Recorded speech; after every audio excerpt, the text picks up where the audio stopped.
Welcome to Tapbook.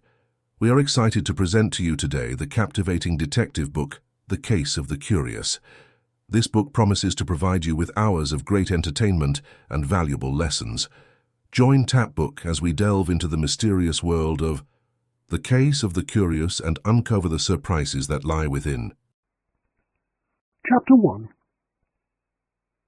Agatha Raisin was beginning to feel that nothing would ever interest her again. She had written to a monastery in France to her ex-husband James Lacey, who she believed was taking holy orders, only to receive a letter a month later saying that they'd not heard from Mr. Lacey. Yes, he had left and promised to return, but they had heard or seen nothing of him. So, she thought miserably, James had simply been sick of her and had wanted a divorce and had used the monastery as a way to get out of the marriage. She swore she would never be interested in a man again, and that included her neighbour John Armitage.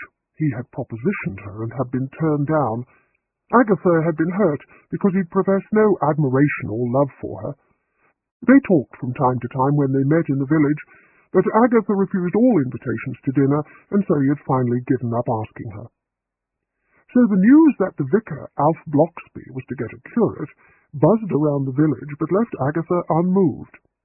She went regularly to church because of her friendship with the vicar's wife, regarding it more as a duty than anything to do with spiritual uplift. Also because of her friendship with Mrs. Blocksby, she felt compelled to attend the Carsley Ladies' Society, where the village women discussed their latest fundraising projects. It was a warm August evening when Agatha trotted wearily along to the vicarage. She looked a changed Agatha. No makeup, sensible flat sandals, and a loose cotton dress. Miss Sims, the secretary, read the minutes of the last meeting. They were all out in the vicarage garden. Agatha barely listened, watching instead how Miss Sims's stiletto heels sank lower and lower into the grass. Mrs. Blocksby had recently been elected chairwoman. Definitely the title of chairwoman, no chairpersons in Carsley. After tea and cakes had been passed round, she addressed the group. As you know, ladies, our new curate will be arriving next week. His name is Tristan Delon, and I'm sure we all want to give him a warm welcome. We shall have a reception here on the following Wednesday. Everyone in the village of Carsley has been invited. Won't that be rather a crush? Asked Miss Jellop, a thin, middle-aged lady with a lisping voice and large, protruding eyes. Agatha thought unkindly that she looked like a rabbit with myxomatosis. I don't think there will be all that much interest, said Mrs. Blocksby ruefully. I'm afraid church attendances are not very high these days. Agatha thought cynically that the lure of free food and drinks would bring them in hordes. She wondered whether to say anything, and then a great weariness assailed her. It didn't matter. She herself would not be going. She'd recently returned from London, where she'd taken on a freelance public relations job for the launch of a new soap called Mystic Health, supposed to be made from Chinese herbs. Agatha had balked at the name, saying that people didn't want healthy soap, they wanted pampering soap, but the makers were adamant. She was about to go back to London for the launch party, and intended to stay for a week and do some shopping. At the end of the following week, Agatha made her way to Paddington Station, wondering, as she had wondered before, why London did not hold any magic for her anymore. It seemed dusty and dingy, noisy and threatening. She'd not particularly enjoyed the launch of the new soap, feeling she was moving in a world to which she no longer belonged. But what was waiting for her in her home village of Carsley? Nothing. Nothing but domestic chores, the ladies' society, and pottering about the village. But when she collected her car at Moreton and Marsh Station and began the short drive home, she felt a lightening of her spirits. She would call on Mrs. Blocksby and sit in the cool green of the vicarage garden and feel soothed. Mrs. Blocksby was pleased to see her. "Come in, Mrs. Raisin," she said. Although she and Agatha had been friends for some time, they still used the formal Mrs. when addressing each other, a tradition of the Ladies' Society which fought a rearguard action against modern times and modern manners. "Isn't it hot?" exclaimed the vicar's wife, pushing a damp tendril of grey hair away from her face. "We'll sit in the garden. What is your news?" Over the teacups, Agatha regaled her with a highly embroidered account of her experiences in London. "And how's the new curate?" she finally asked. Getting along splendidly. Poor Alf is laid low with a summer cold, and Mr. Delon has been taking the services." She giggled. "I hadn't told Alf, but last Sunday there was standing room only in the church. Women had come from far and wide." "Why? Is he such a good preacher?" "It's not that. More tea? Help yourself to milk and sugar. No, I think it is because he's so very beautiful." "Beautiful? A beautiful curate? Is he gay?" "Now, why should you assume that a beautiful young man must be gay?" "Because they usually are," said Agatha gloomily. "No, I don't think he's gay. He is very charming. You should come to church this Sunday and see for yourself." "I might do that. Nothing else to do here." "I hate it when you get bored," said the vicar's wife anxiously. "It seems to me that every time you get bored a murder happens somewhere." "Murder happens every day all over the place." "I meant close by." "I'm not interested in murders. That last case I nearly got myself killed. I had a letter from that Detective Inspector Brudge in Worcester just before I left. He suggested I should go legit and set up my own detective agency. Now, that's a good idea. I would spend my days investigating nasty divorces or working undercover in firms to find out which typist has been nicking the office stationery. No, it's not for me. Is this curate living with you?" "We found him a room in the village with old Mrs. Feathers. As you know, she lives opposite the church, so we were lucky. Of course, we were prepared to house him here. We have plenty of room, but he would not hear of it. He says he is quite comfortably off. He has a small income from a family trust." "I'd better get back to my cats," said Agatha, rising. "I think they prefer Doris Simpson to me." Mrs. Simpson was Agatha's cleaner, who looked after the cats when Agatha was away. "So you will come to church on Sunday?" asked Mrs. Bloxby. "I'm curious to learn what you make of our curate." "Why, I wonder?" said Agatha, her bear-like eyes sharpening with interest.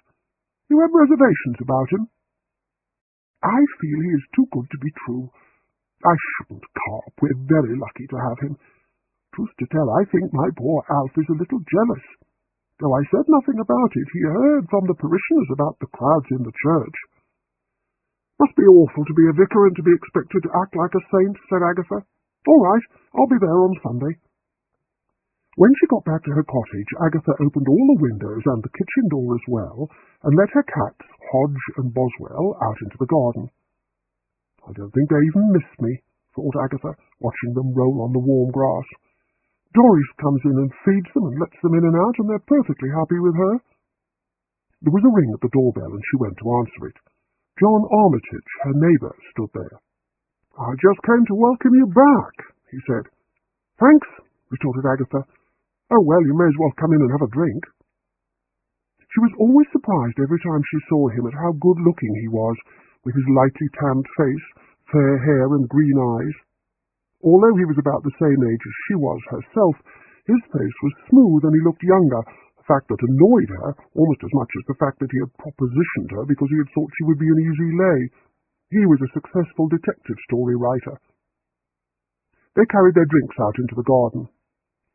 "The chairs are a bit dusty," said Agatha. "Everything in the garden's dusty." "So, what's been going on?" "Writing and walking.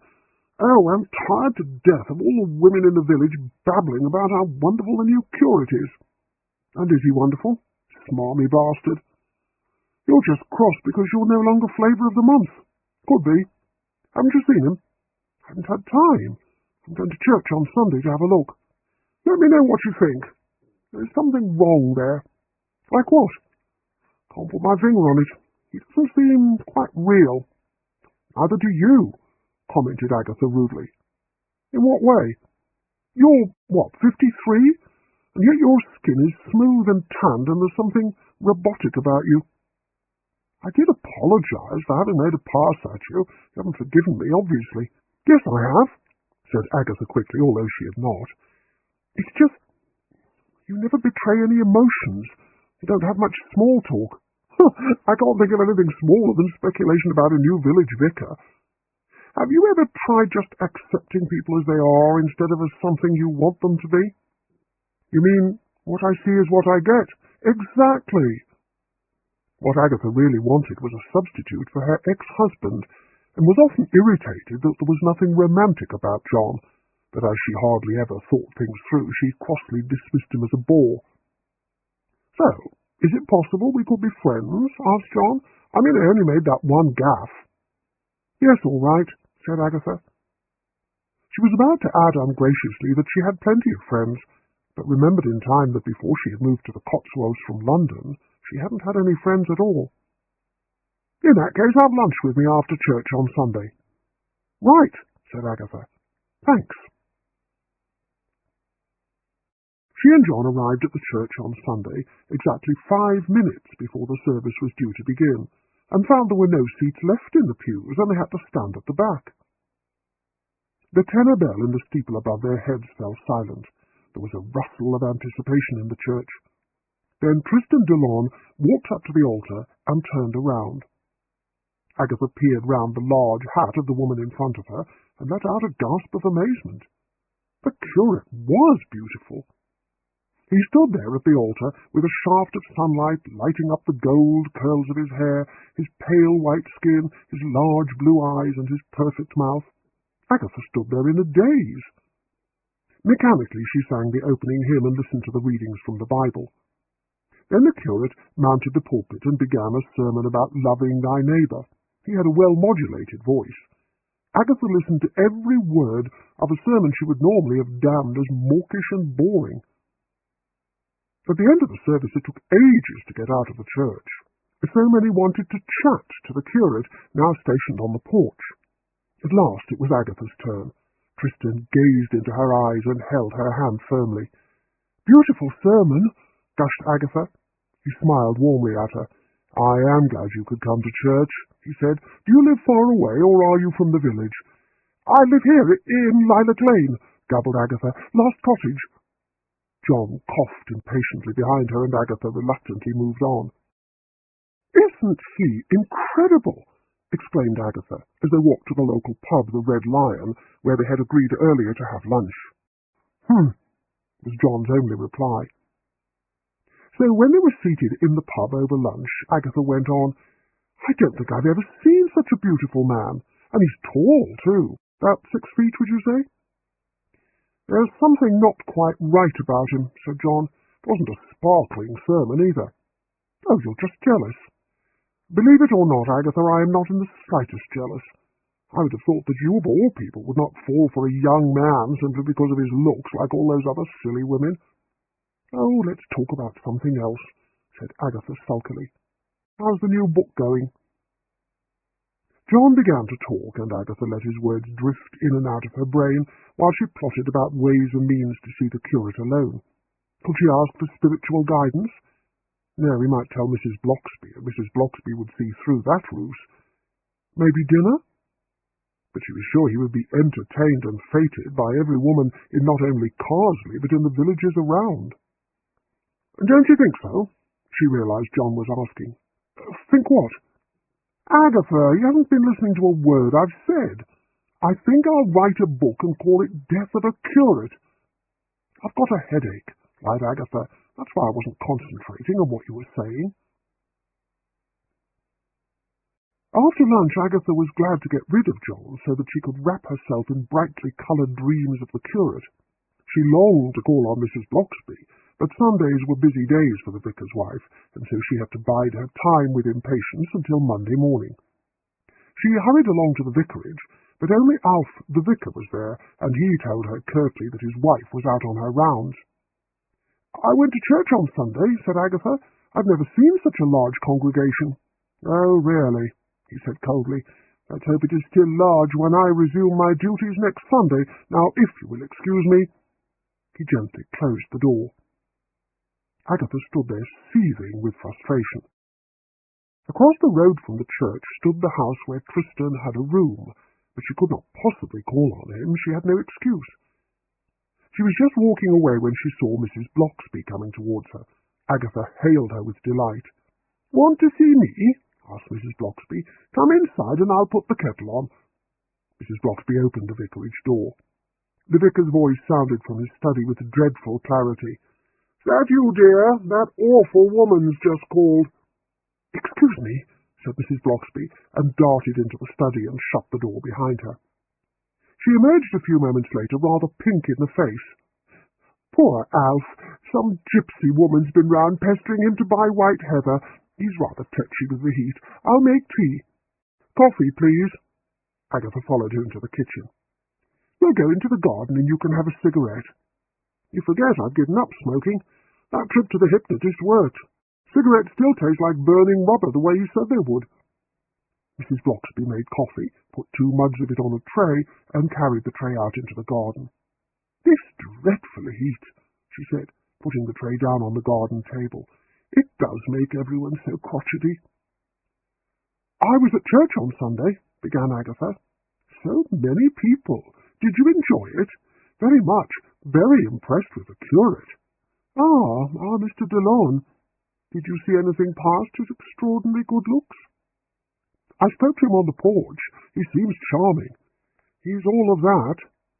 "You don't like him, and I know why," said Agatha. "Why?"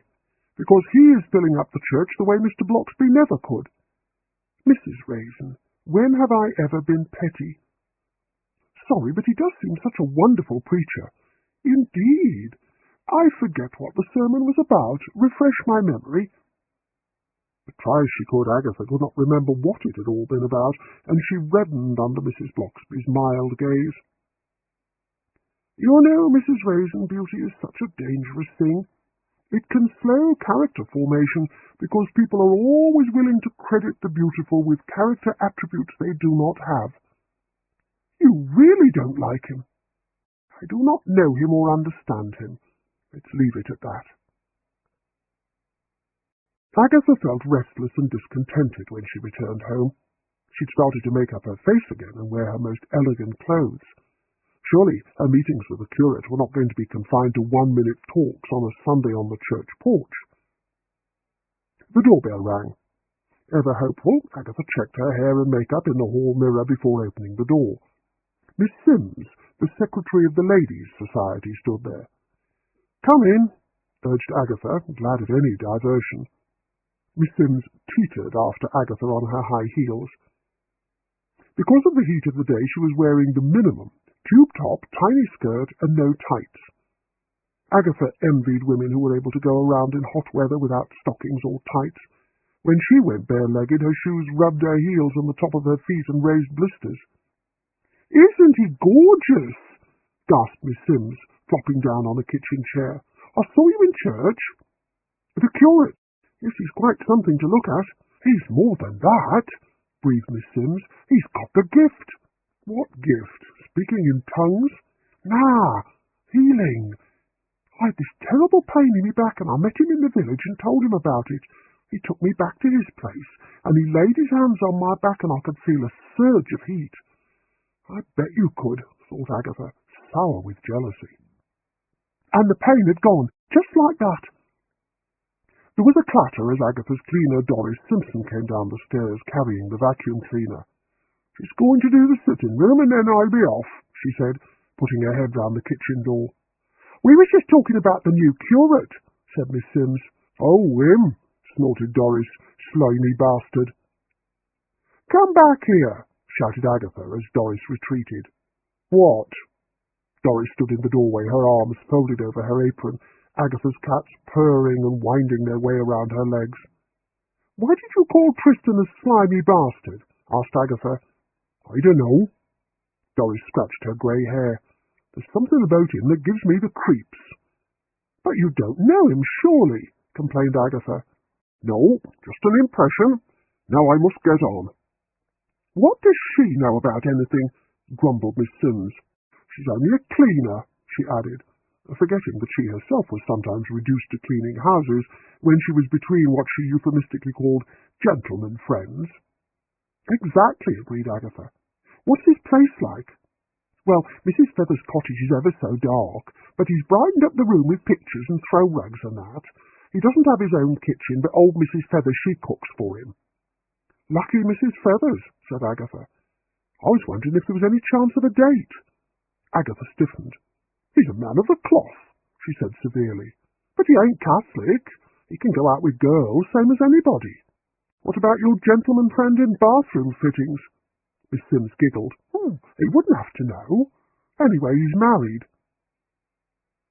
The normally pushy Agatha was beginning to feel outclassed. Besides, Tristan was young, well, maybe 30-something, and Miss Sims was in her late 20s. When Miss Sims had left, Agatha nervously paced up and down. She jerked open a kitchen drawer and found herself looking down at a packet of cigarettes. She took it out, opened it, and lit one. Glory be, it tasted marvellous. The hypnotist's curse had gone. She hung onto the kitchen table until the first wave of dizziness had passed. Think what you're doing to your health, your lungs, screamed the governess in her head. Shove off, muttered Agatha to the inner voice. There was another ring at the doorbell. Probably some other woman come to gloat about a laying on of hands by the curate, thought Agatha sourly. She jerked open the door. Tristan stood there, smiling at her. Agatha blinked at the vision in blue shirt and blue chinos. Oh, Mr. Delon, she said weakly. How nice. Call me Tristan, he said. I noticed you at church on Sunday, and I heard that you used to live in London. I'm still a city boy and still out of my depth in the country. This is very last minute, but I wondered whether you would be free to have dinner with me tonight.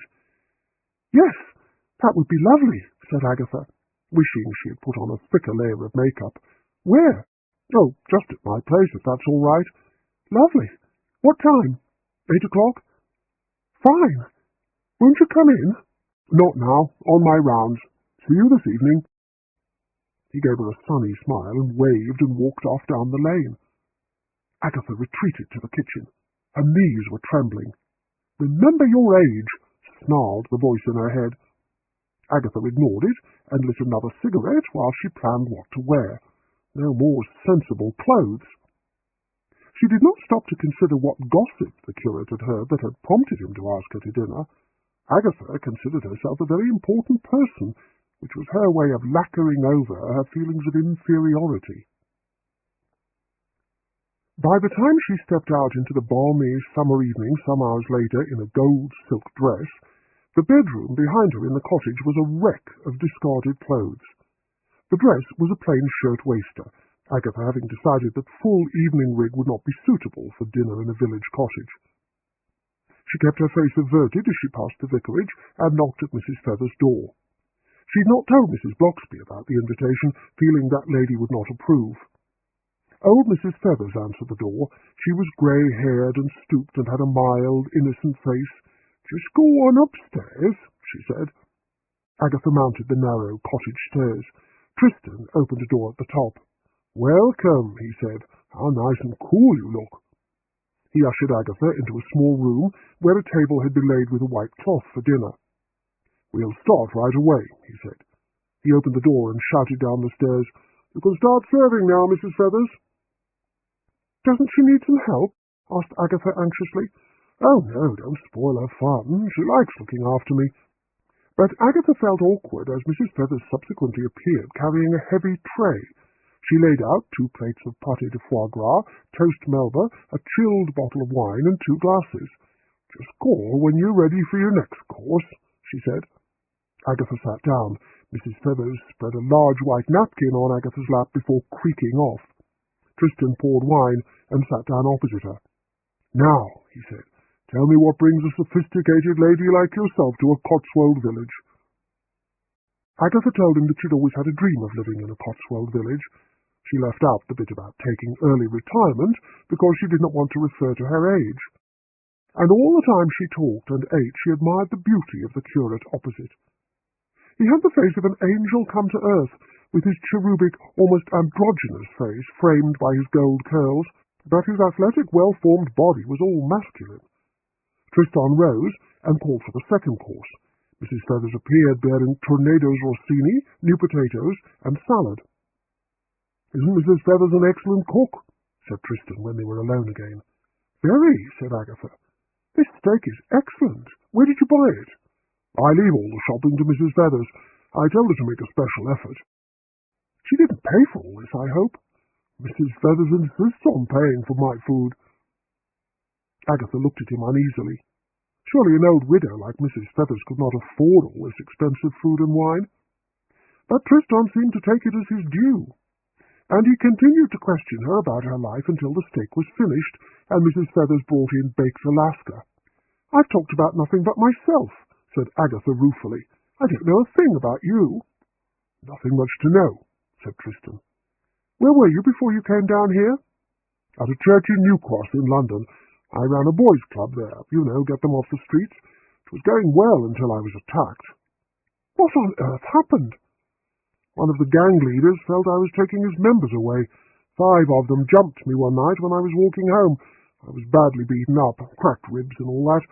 To tell the truth, I had a minor nervous breakdown, and I felt a spell in the country would be just what I needed." "How awful for you," said Agatha. "I'm over it now. These things happen." "What made you want to join the church?" "I felt I could help people." "And are you happy here?" "I don't think Mr. Bloxby likes me. I think he's a bit jealous." "He's a difficult man. I'm afraid he doesn't like me either." Both of them laughed, drawn together by the vicar's dislike of both of them. "You were saying you'd been involved in some detection. Tell me about that." So Agatha bragged away happily over dessert, over coffee, until, noticing it was nearly midnight, she reluctantly said she should leave. "Before you go," he said, "I have a talent for playing the stock exchange. I make fortunes for others. Want me to help you?" "I've got a very good stockbroker," said Agatha, "but I'll let you know." Somehow she expected him to offer to walk her home, but he led the way downstairs and then stood facing her at the bottom. "My turn next time," said Agatha. "I'll keep you to that." He bent and kissed her gently on the mouth. She stared up at him, dazed. He opened the door. "Good night, Agatha." "Good night, Tristan," she said faintly. The door shut behind her. Over at the vicarage, Mrs. Bloxby's face appeared briefly at an upstairs window and then disappeared. Agatha walked home sedately, although she felt like running and jumping and cheering. It was only when she reached her cottage that she realized she'd not set a date for another dinner. She did not even know his phone number. She searched for the phone book until she found a listing for Mrs. Feathers. He would not be asleep already. She dialed. Mrs. Feathers answered the phone. Agatha asked to speak to Tristan and waited anxiously. Then she heard his voice. "Yes?" "This is Agatha. We forgot to set a date for dinner." There was a silence. Then he gave a mocking little laugh and said, "Keen, aren't you? I'll let you know."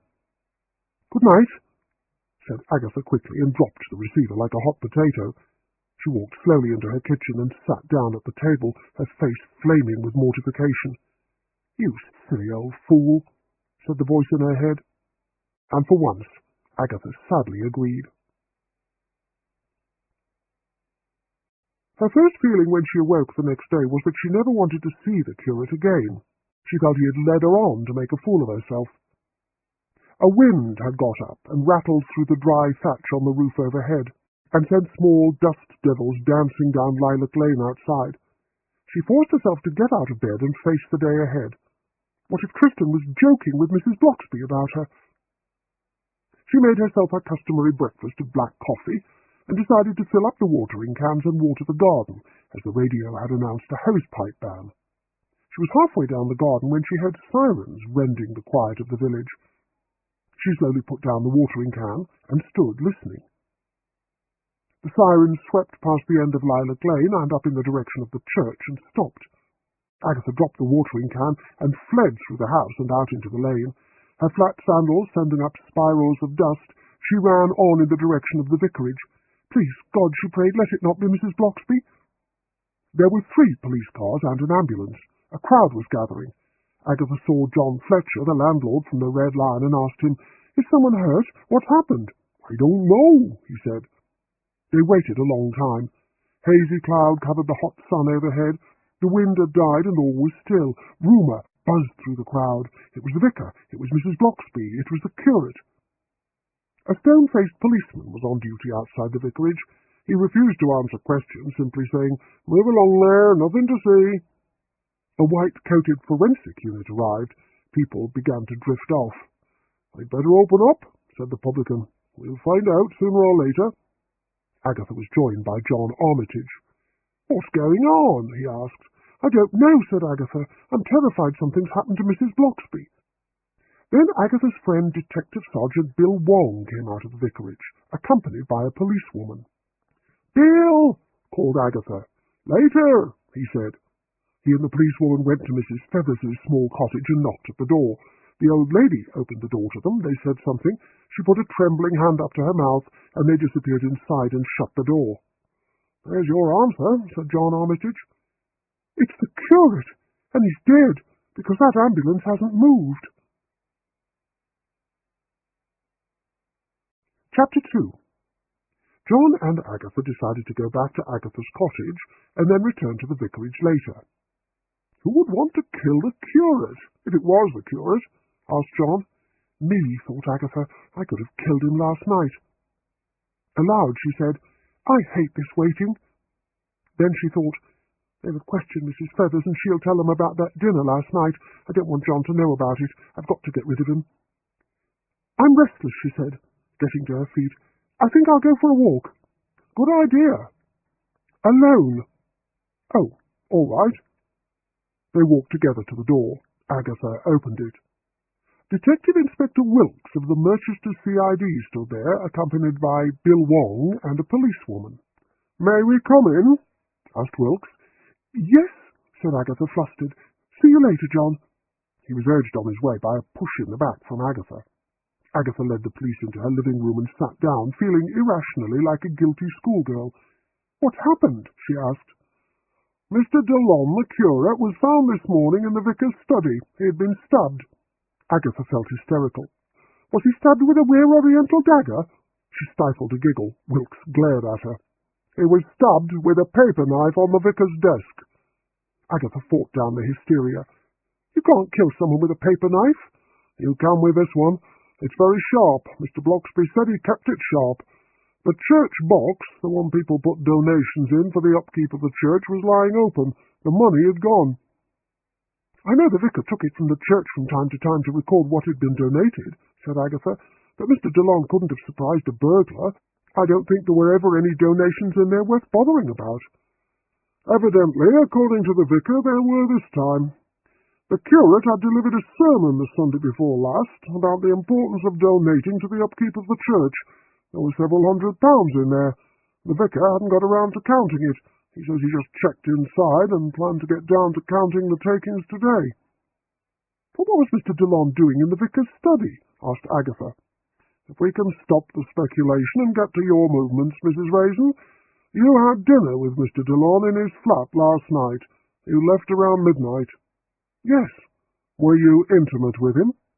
Agatha's face flamed. "Of course not. I barely knew the man." "And yet he asked you for dinner." "Oh, I thought it was a parish thing. I assume it was his way of getting to know everybody." "So what did you talk about?" "He was a good listener," said Agatha. "I'm afraid I talked mostly about myself.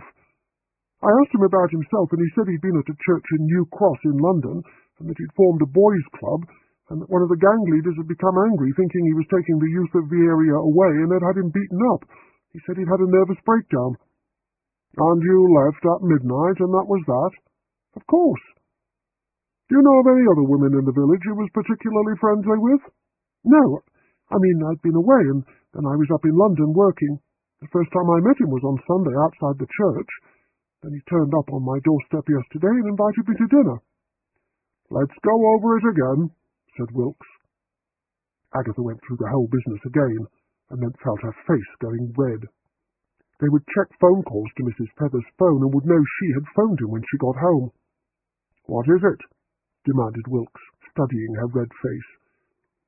"When I got home, I realized I'd asked him for dinner but hadn't fixed a date, so I phoned him and he said he would let me know." "Those were his only words?" "Exactly," said Agatha, with all the firmness of one used to lying.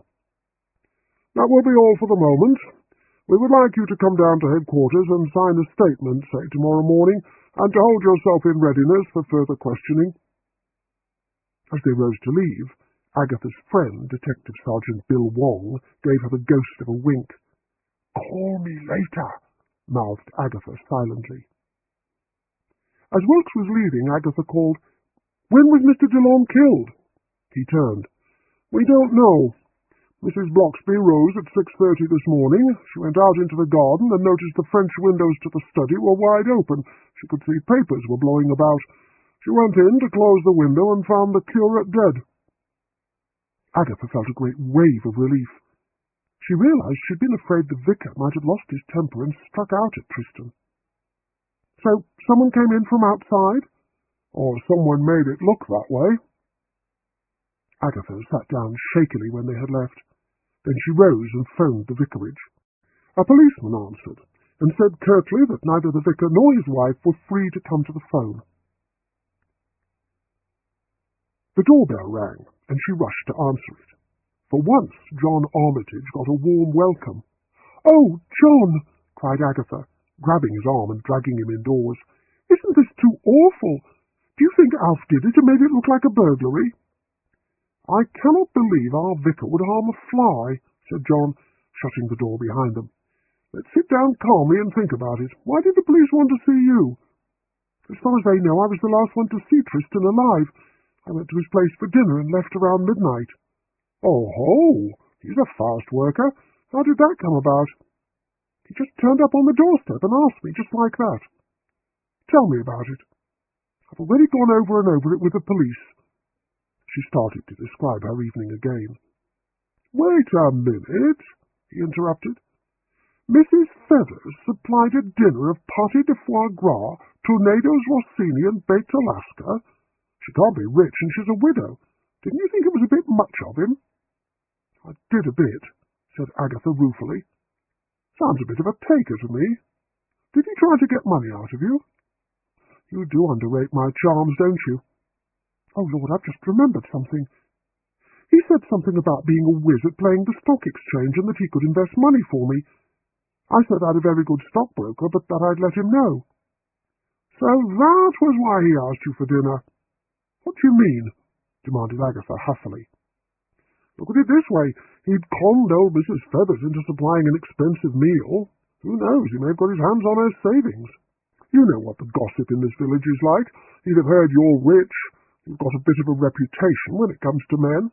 "Undeserved," snapped Agatha, "and you're a divorcee. You should tell the police." "Must I?" asked Agatha bleakly. "Yes, of course. And just think, they're probably still up at the vicarage, and it'll be an excuse for us to get in there." The policeman on guard at the door of the vicarage listened to Agatha's request to see Wilkes because she had something to tell him relevant to the murder. He disappeared indoors and reappeared a few minutes later. "Follow me," he said. "They're in the garden." The vicar's study door was standing open. Men in white overalls were swarming all over the place. They followed the policeman out through the French windows and into the garden, where Wilkes, a policewoman, the vicar, and Mrs. Bloxby sat round a garden table. There was no sign of Bill Wong.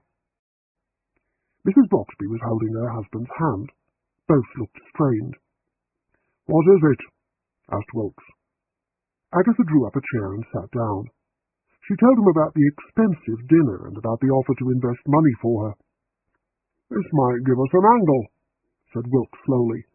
"He may have been successful with some of the other women. We'll be checking his bank account. Now, Mrs. Feathers says you were the only one he invited home for dinner, and he told her to make a special effort, and you were very rich and probably used to the best." Agatha felt herself grow red yet again with mortification. Wilkes turned to Mrs. Bloxby. "Was he particularly friendly with any other women in the village?" "It's hard to say," she said wearily. "I think they mostly invited him for meals. Miss Jellop was one. Then there was Peggy Slither over in Ancombe. Oh dear, let me think. Old Colonel Trimp's widow, Mrs. Trimp. She lives up the hill out of the village in that converted barn. So many were smitten with him. He was very handsome." "And what about the both of you? Did he offer to invest any money?" "No, he said he had a little money from a family trust. He didn't ask us for any." "How come you got him as a curate?" asked Agatha. "I was told he'd had a nervous breakdown," said the vicar. "I was glad of help in the parish work." "And did you find him helpful?" asked Wilkes.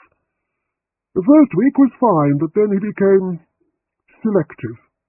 "What do you mean, selective?" I found he had not been calling on any of the elderly or sick unless, I now realize, they were wealthy. I took him to task for neglect of duty, and he simply smiled and said of course he would attend to it. Then I fell ill, and he took over the services in the church. I felt it churlish of me to dislike him, for I was beginning to dislike him, and I feared I was envious of the way he could pack the church. It looks as if he might have surprised a burglar, said Wilkes. Or, interrupted Agatha suddenly, been robbing the cash-box himself. If he had a private income, and if, as we fear, he'd been taking money from gullible women, why would he want a few £100? He was very vain, said Mrs. Bloxby. It was because of his sermon that there was such a large donation.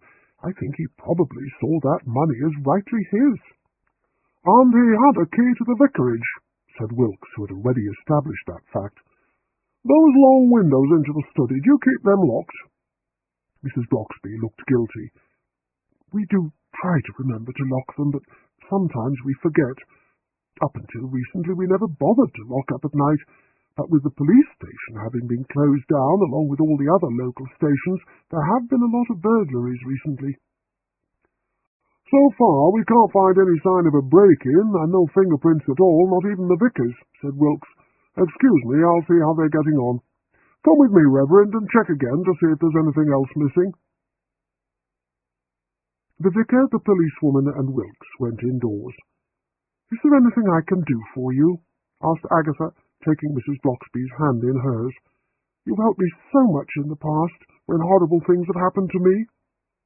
You can find out who did it, said Mrs. Bloxby, because they suspect Alf. You see, a lot of the women were smitten by Mr. Delon, and before he died there was a lot of talk about how Alf should step down and leave the sermons to Mr. Delon.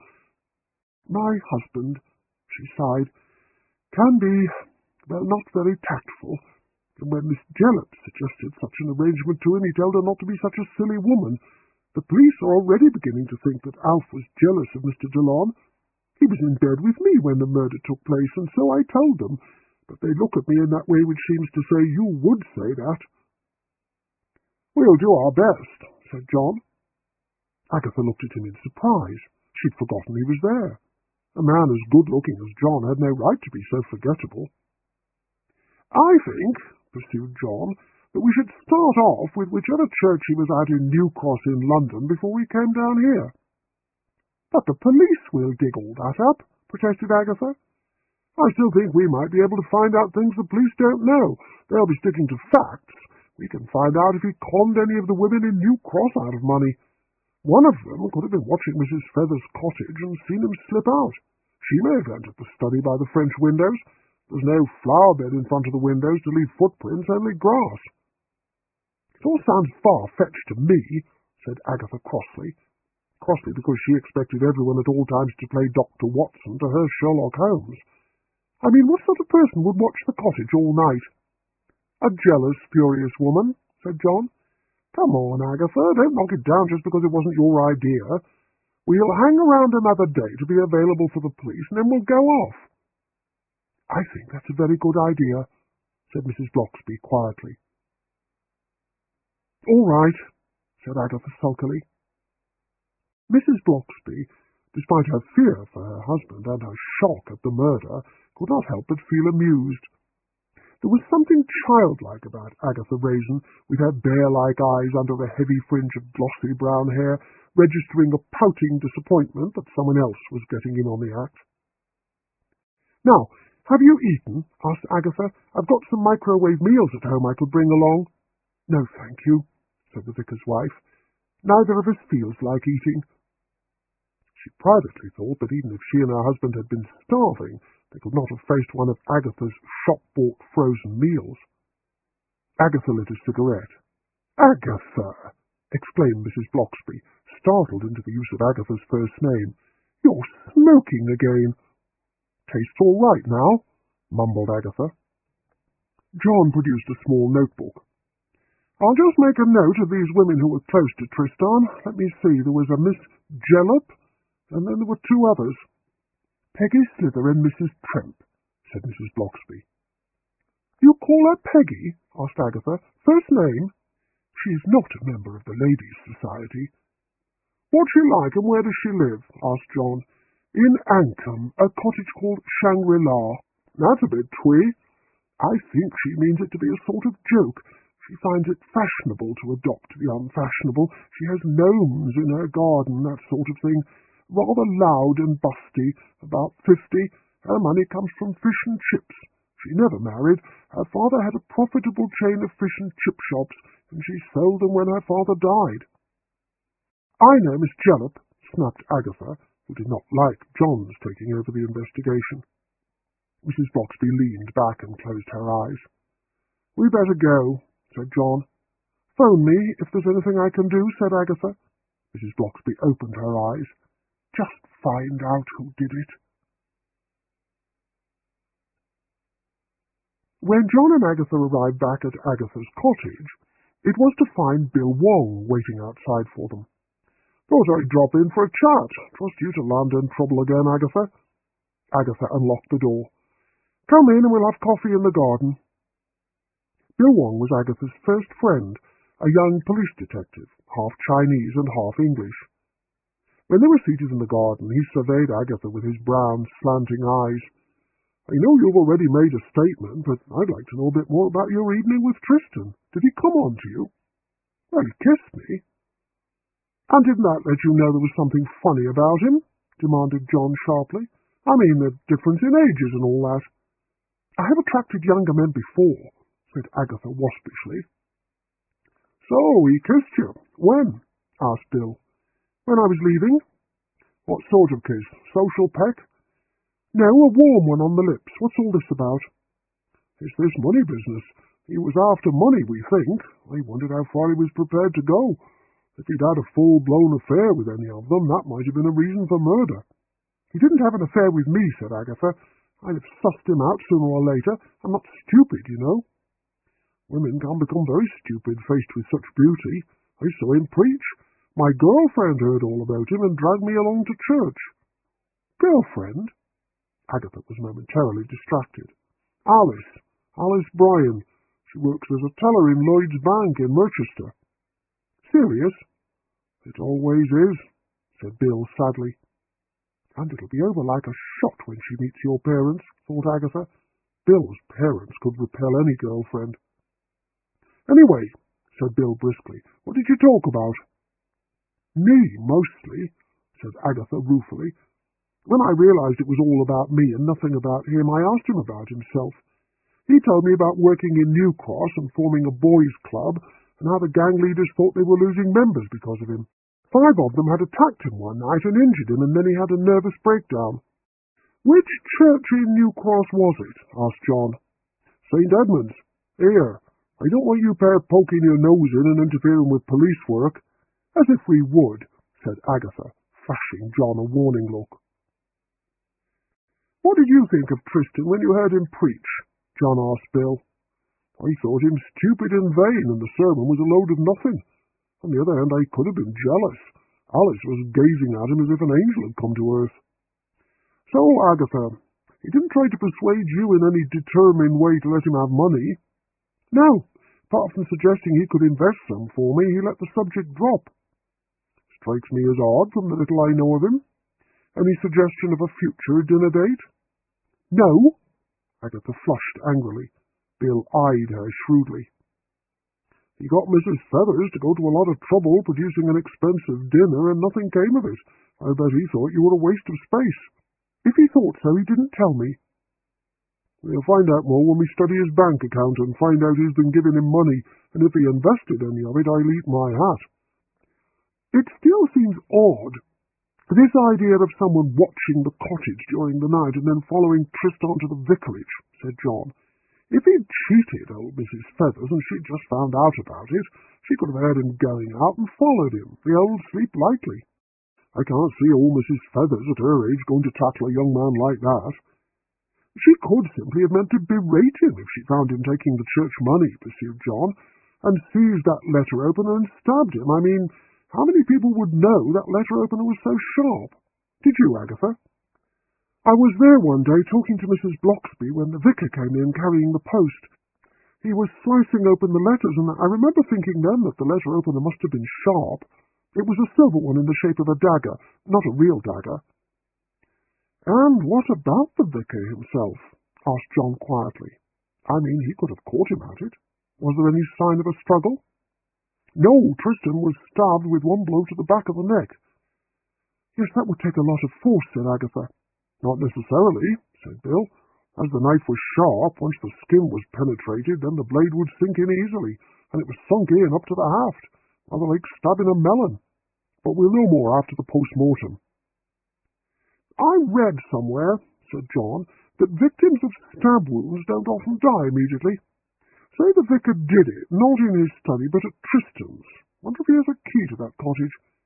Anyway, some people stabbed with a sharp, thin blade can walk around for a couple of hours afterwards. Say the vicar stabbed Tristan, and Tristan doesn't know how bad he's hurt. So he decides to clear off. But first of all, he's going to get that money out of the cash box and take it with him, and he collapses in the vicar's study." Agatha gave him an impatient look. "With the knife still in his neck? Or maybe he knew it was safer to leave it in until he got to a hospital." "Oh, really? And some doctor looks at the knife in the back of his neck and promptly calls the police?" "Oh, shut up, you two," said Bill. "That's where amateurs are such a menace. Stick to the facts, to what you know." But John, undeterred, volunteered, "Maybe Alf Bloxby summoned him and made it look as if Tristan was robbing the church box." "You're forgetting Mrs. Bloxby," said Agatha. "She would never cover up for her husband if he'd committed a murder." "But she might not have known. They both probably claim to have slept through the whole business, but maybe she was heavily asleep." "I've had enough," said Bill. "I'm off. Agatha, report to police headquarters tomorrow morning and sign a statement." Agatha was driving the next morning. "Look out for that child on a bicycle!" shouted John at one point, and at another, "You're going too fast." Agatha sighed. "This is like a marriage without the nookie. May I point out that no sex was your choice?" Agatha stared at him. "Look at the road, Agatha, for God's sake!" "What is up with you, John? You're usually so placid. Now you're bitching and whining like an old grump." "I made some reasonable suggestions to Bill Wong yesterday, and all you did was sneer." "I thought they were a bit far-fetched. I'm entitled to my opinion. You could have told me afterwards. Look, Agatha, we're both amateurs at this game. There is no need to go on as if I'm some sort of office boy. I never— Oh, let's drop the whole thing. I don't want to quarrel." They continued in an uneasy silence. After Agatha had made her statement, John said, "We should start off by going straight to New Cross." "What, right away?" "Why not?" "Oh, all right. But I don't like driving up to London." "Then I'll drive if your insurance covers me. Unless, of course, you have to be in the driver's seat all the time, both literally and metaphorically." "Drive if you like," said Agatha huffily. "My insurance does cover you driving." What had come over him, wondered Agatha, as they drove towards London. She was used to a rather colourless John. He'd been going on as if he thought she was bossy. Like most high-powered people with a soft, shivering interior, Agatha considered herself a gentle lady, sensitive and sympathetic. But by the time they reached New Cross, the driving seemed to have soothed John, and he appeared to have reverted to his usual equable self. Probably his bad mood was nothing to do with me, thought Agatha. I don't upset people. Must have been someone or something else, and he took it out on me. John stopped the car and asked directions to St. Edmund's until he found a man who actually knew where the church was. St. Edmund's was in a leafy back street. It was a Victorian building, still black from the soot of former coal-burning decades. White streaks of pigeon droppings cut through the soot up at the roof.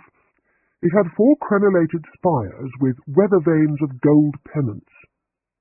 Beside the church was a Victorian villa, also black with soot, which they guessed must be the vicarage. John pressed the old-fashioned brass bell-push sunk into the stone wall beside the door.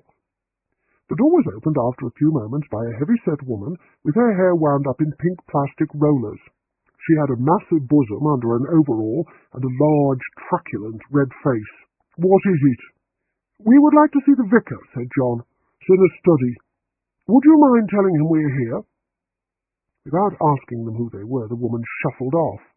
"Poor man," murmured John. "What a housekeeper." The vicar arrived and peered at them curiously. He had what Agatha always thought of as a Church of England face, weak eyes behind thick glasses, sparse grey hair, grey skin, a bulbous nose, and a fleshy mouth with thick, pale lips. "What do you want to see me about?" he asked.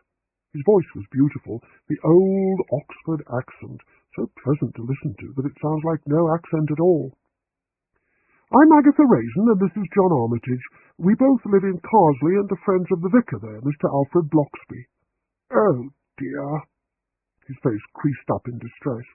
"I heard about that dreadful murder on the news this morning. Terrible, terrible.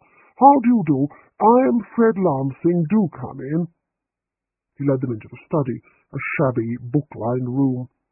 "I should really take you through to the sitting-room," he said apologetically, "but I only really use this room, and the others are rather damp and dusty. Would you like tea?" "Yes, please," said Agatha. He opened the door of the study and shouted, "Mrs. Buggy!" "What you want?" came the answering shout. "Tea for 3. Think I've got nothing better to do?" "Just do it!" shouted the vicar, turning pink. He came back and sat down behind his desk. Agatha and John sat side by side on an old black horsehair sofa. "It was those evening classes on feminism," he sighed. "Mrs. Buggy was much taken with them. She's regarded me as a tyrant ever since. How can I help you?" Poor Tristan. Agatha outlined what had happened and said they were afraid that the police suspected Mr. Bloxby, and she and John wanted to help to clear his name. "The police called on me yesterday evening," said the vicar mildly, "but I really couldn't tell them anything much." "Did Tristan really get beaten up by a gang and have a nervous breakdown?" asked Agatha. "I gather that is what he said." At that moment the door crashed open, and Mrs. Buggy entered with 3 cups of milky tea on a tray, which she crashed down on the vicar's desk. "No biscuits," she snarled on her road out. "I do hate bossy women," murmured the vicar. "I do so agree with you," said John, flashing a look at Agatha. "I did not know the vicar of Carsley, Mr. Bloxby, did you say, was under suspicion?" "I'm afraid so," said Agatha. "Please tell us the truth about Tristan Delane. It could help. Someone murdered him, and it could be someone from his past." The vicar stood up and handed each of them a cup of tea before retreating behind his desk. "I'm wondering what to tell you," he said. "You see, if I tell you more than I have told the police, they would be very angry." "I'm a private detective," said Agatha. "I will not tell the police anything you say. I promise." "Aye, aye, aye," murmured John, and Agatha threw him a fulminating look. "De mortalis," said the vicar. "I always think it is cruel to speak ill of the dead. But surely it is necessary if it can help bring justice to the living." "I gather Tristan was gay," said John. Agatha stared at him in amazement. "I believe so," said Mr. Lansing. "There are so many temptations in town for a young man." "What temptations?" demanded Agatha sharply. "He bragged about having a rich businessman as a friend and showed off a gold Rolex. But his homosexuality was not the problem. He should really have gone on the stage. He was very flamboyant in the pulpit. He charmed the parishioners at first." "And then what happened?" asked John. "He seemed to become bored after he'd been with me for a few weeks. It was then he developed a, nasty streak. He would find out some parishioner's vulnerable point and lean on it, if you know what I mean." "Blackmail?" demanded Agatha eagerly. No, just, to put it in one word, spite." "Do you know the name of this businessman?" asked John. There was a long silence, and then the vicar said, "No. Although he bragged, he was very secretive about the details."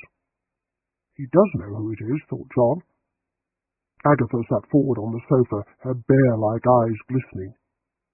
"So he didn't have a nervous breakdown. He didn't get beaten up." "He did get beaten up. Because of his boys' club?" He didn't have a boys' club.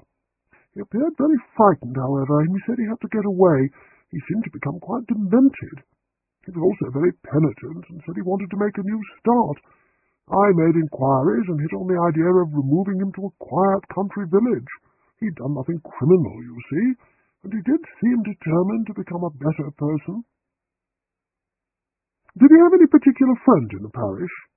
He did have one, Saul Maguire, a builder. He lives over the shops on Briery Road, number 16. It's just around the corner if you turn left when you leave the vicarage. Agatha rounded on John as soon as they had left the vicarage. How did you know he was gay? I didn't. It was just a wild guess. And I'll bet he knows the name of that businessman. He wouldn't lie. Because he's a vicar? Come on, Agatha. You can be surprisingly naive at times. I don't believe you, said Agatha furiously. They walked in silence round the corner to Briery Road. It was a shabbier street with smaller houses. Number 16 had an excuse for a front garden, a sagging privet hedge, a broken bicycle, rank grass, and weeds. No one answered their knock. They tried the neighbours and were told he was probably out working, but that he usually came home around 6 in the evening. 4 hours to kill, said John, looking at his watch. But we haven't eaten anything. Let's find a pub. They found one out in the main road where traffic shimmered in the heat. John pushed open the door and they walked into the gloom. It was fairly empty. It was an old-fashioned London pub, which had not yet been bistro-fied like many others. Sunlight shone dimly through the dusty windows, fruit machines winked and blinked, but at least there was no piped-in music. The landlord, a thin, sour man, said lunches were over, but that he could make them some sandwiches. They ordered ham sandwiches and beer, and when their order arrived, retreated to a corner table. At least we're a bit ahead of the police, said Agatha. Only a bit ahead. They'll be back again sometime to ask the vicar more questions, and having told us, he'll probably now tell them. Do you really think so? He might not want to tell them now and let them know he was withholding information in the first place. Maybe. These sandwiches are awful. I haven't had pub sandwiches like these in years. The ham is slimy and the bread's dry. Keeping up the good old English pub traditions, said Agatha gloomily. This news about the rich man is interesting, though, said John. I mean, if he's really someone important, he might have wanted to get rid of Tristan. Maybe Tristan was blackmailing him.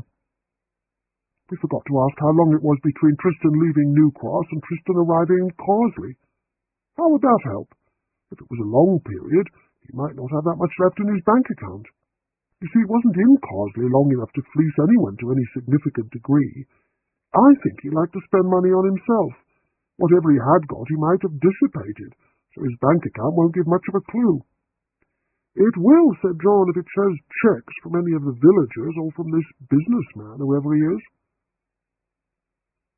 They debated the mystery and then left the pub and wandered around the streets of New Cross, past Indian shops and Turkish restaurants, until John looked at his watch and said, Time to go back to see if Saul Maguire is at home. This book is continued on Disc 2. Disc 2. Chapter 3. Saul Maguire was another Adonis, but a black-haired, blue-eyed one. He looked shocked when they told him they were investigating the murder of Tristan Dillon. Sure no, isn't that the big shock you've given me? He said. Come on in. They followed him into a small living room which seemed to be full of old beer cans and old copies of newspapers and magazines. Find a space and sit yourselves down, said Saul. How was he murdered? I haven't kept up with the news. John told him and then asked what he knew about Tristan. Not that much, said Saul. He saw me working on a local building site and kept coming round to chat. I told him flat out I wasn't gay, and he just laughed and said he wasn't gay either. I couldn't be bothered with him much at first, but he kept coming round. He was funny, in a malicious way, know what I mean? Give us an example? Asked Agatha. He was adored by the women in the parish, but he seemed to despise them. Anyone in particular? He'd talk about her, Mrs. Hill. Said she used to look at him like a dog. He said he felt like snapping his fingers and tossing her a biscuit. Things like that. Agatha leaned forward. Did Tristan ever talk about some businessman? Someone who gave him presents? Oh, that. Mind if I get myself a beer? Go ahead. Want one? Not for me, said John. I've already had some beer and I'm driving. What about you, Agatha? Not for me either. Sol disappeared and returned after a few moments with a can of beer which he popped open. After a hearty swig, he wiped his mouth with the back of his hand and said, He showed me a gold Rolex. Said it was a present from Richard Binzer. Agatha's eyes opened wide in amazement. Richard Binzer, the tycoon? That's what he said, but then he was a terrible liar. Do you know who beat him up? He said it was one of the gangs, but he didn't know any gangs. Trust me, maybe one of them women got wise to him and took a club to him. I don't know. Do you know where this Mrs. Hill lives? He told me. It's a big house round in Jeeves Place. You cross the main road, take Gladstone Street, turn right on Palmerston, then first left is Jeeves. Don't know the number, but it's a big place on its own. I'm curious like, went on Sol, his accent an odd mixture of Irish and South London. Why ask questions around here, and why you? You his relatives? No, said Agatha, we're private detectives. Got a license? Pending, lied Agatha. Well, good luck to you. But if he was murdered in that village, stands to reason someone down there killed him. Do you know how long it was, asked Agatha, between the attack and him leaving here? He came round once after the attack, said he was going abroad, would be about 6 months ago. That long? See what I mean, said Sol. He was old history far as New Cross was concerned. When they left Sol, Agatha said, Let's go after Binzer. It's late. We can find his offices. I think they're in Cheapside in the city. As we are here, shouldn't we try Mrs. Hill? All right. Though mark my words, she'll just turn out to be a sad middle-aged woman duped by Tristan. Like you, murmured John. Agatha glared at him and stalked on in an angry silence. When they found the villa in Jeeves Place, it appeared there was no one at home. Far in the distance came the menacing rumble of thunder. I think we should leave things for tonight, said John. Drive back to Carsley and try Binzer tomorrow and then Mrs. Hill. Agatha agreed because she was tired. The storm burst halfway to Carsley, and John had to drive very slowly through the torrents of rain. As he turned at last into the road leading down into Carsley, the storm clouds rolled away. He opened the car window and a chilly little breeze blew in. End of summer, said Agatha. What time do we set off in the morning? Early, about 6:30, beat the rush. Don't groan, we'll take my car and you can sleep on the road up to town if you're still tired. Agatha said good night to him when they reached Lilac Lane. Her cats came to meet her, yawning and purring. She fed them, and then put a lasagna, Mamma Livia's special, in the microwave. After she had eaten, she bathed and went to bed. Before she went to sleep, she fought down nagging jabs of conscience that were telling her that she should have phoned Bill Wong and brought him up to date on what they had found. If Binzer is in his office, we'll be lucky, said John as he joined the traffic heading for London on the M25 the next morning. He travels a lot. Maybe we should have waited at home and phoned him, said Agatha sleepily. Best to surprise him. How are we going to get past all the minions who'll surely have to protect him? We'll send in a note saying we want to see him about Tristan DeLong. And if he doesn't see us, oh, do shut up, Agatha. We have to try. It will be difficult, pursued Agatha. I remember seeing pictures of him in Celeb magazine, wife and 2 children. Like I said, we must try. Richard Binzer's offices were in an impressive modern building of steel and glass, with a great tree growing up to the glass roof from the entrance hall. Here goes, said Agatha, marching up to the long reception desk, where 4 beautiful and fashionably thin young ladies were answering phones. Mr. Binzer, said Agatha, to the one she considered the least intimidating. What time is your appointment? We don't have one, said Agatha. She produced a sealed envelope which contained a note she had written in the car. It was marked urgent, private and confidential. See that he gets this right away. I'm sure he will want to see us. Take a seat, said the receptionist. indicating a bank of sofas and chairs over by the entrance doors. They sat down and waited, and waited. At last the receptionist they'd spoken to approached them and said, "I will take you up. Follow me." A glass elevator bore them up and up to the top of the building. It opened into another reception area. A middle-aged secretary greeted them and asked them to wait. Again they sat down. The receptionist had gone back downstairs, and the secretary had retreated through a door leading off the reception. It was very quiet. Agatha was just beginning to wonder if everyone had forgotten about them, when the secretary came back and said, "Mr. Binzer will see you now." She led them through an inner office, and then opened a heavy door leading off it, and ushered them into a room where a small, balding man sat behind a large Georgian desk.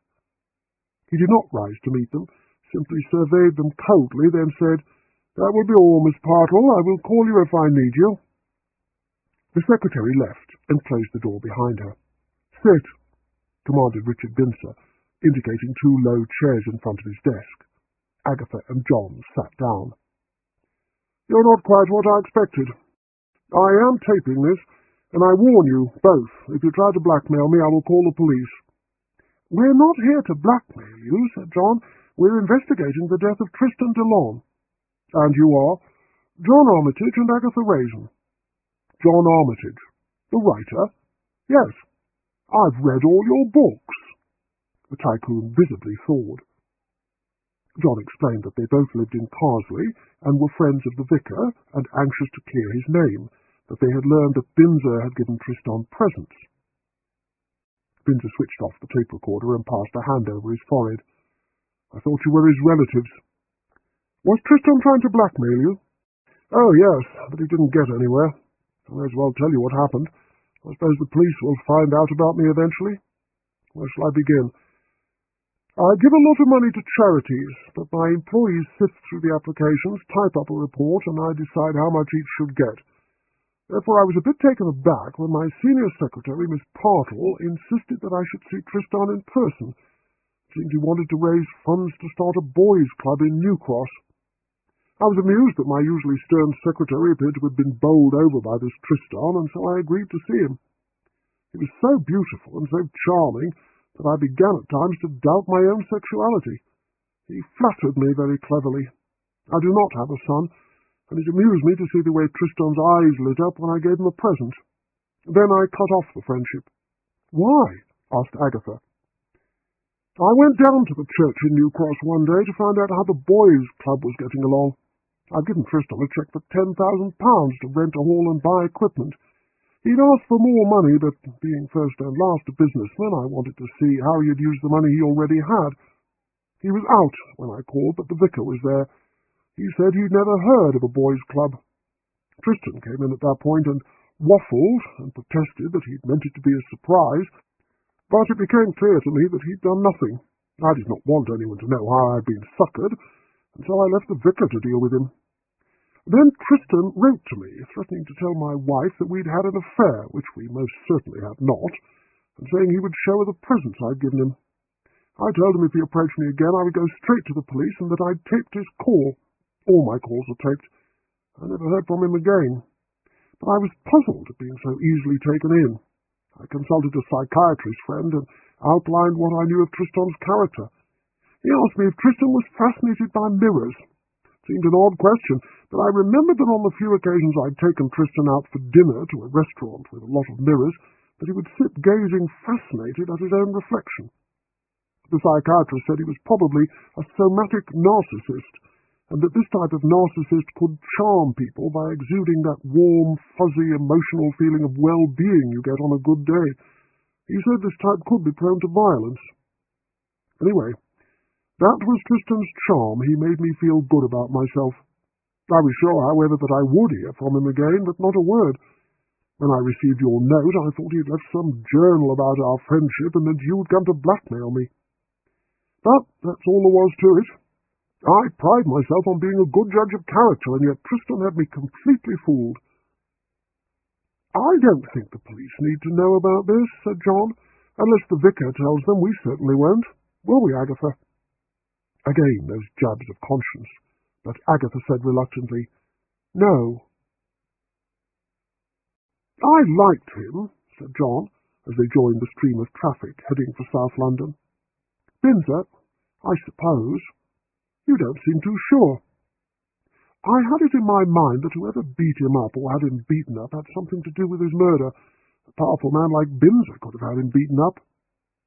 You've been watching too many left-wing dramas on the box about sinister company executives, Agatha. It could have happened that way, said Agatha stubbornly. A glaring, watery sunlight was bathing London. Agatha glanced sideways at John and noticed for the first time the loosening of the skin under his chin and the network of wrinkles at the side of his eyes. This, for some reason, made her feel cheerful, and she began to whistle tunelessly until John told her to stop. Back at New Cross, they drove round to Jeeves Place and parked in front of the villa. The front door was standing a few inches open. Someone's at home, said Agatha. Good, said John. Let's go. A thin voice was singing a hymn somewhere in the interior of the house. John rang the bell. A very small woman with greying hair and a sallow skin came to the door, carrying a feather duster. Mrs. Hill, asked Agatha, pushing in front of John, who she obscurely felt was taking over too much of this investigation. Yes, I am Mrs. Hill. Agatha introduced both of them and launched into their reasons for wanting to speak to her. Mrs. Hill stepped out on the doorstep and looked nervously up and down the street. You'd better come in, she whispered, although the street was empty. She led them into a large, dark room full of heavy old furniture. I was shocked about poor Tristan's death, she said. Such a good young man. May we sit down? Asked Agatha. Oh, please do. John and Agatha sat in hard, high-backed chairs, and Mrs. Hill sank down on the edge of an armchair and looked at them with all the fascination of a bird confronted with a snake. He wasn't very good at all, as it turns out, said Agatha, bluntly. He conned a respectable businessman out of money to set up a boys' club, and of course he kept the money. No boys' club. John glared at Agatha and mouthed, Shut up! The business about Binzer should surely be kept private. But tears welled up in little Mrs. Hill's eyes and rolled down her cheeks.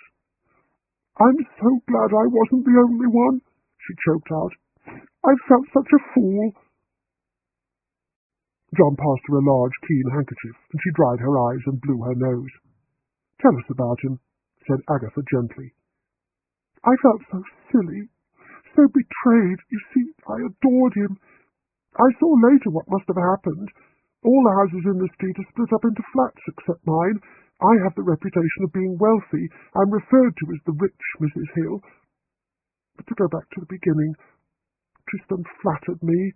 He made me feel good, made me feel worthwhile. I was quite dazed by the impact he had on me. We occasionally went out together, but somewhere where no one would recognize us. He said he didn't want me making the other women of the parish jealous. He said he cared for me. He said that he thought age difference was no barrier when two people respected each other. She wiped away a tear. I lived and breathed for him. Then he asked me for a donation for this boys' club he said he was setting up.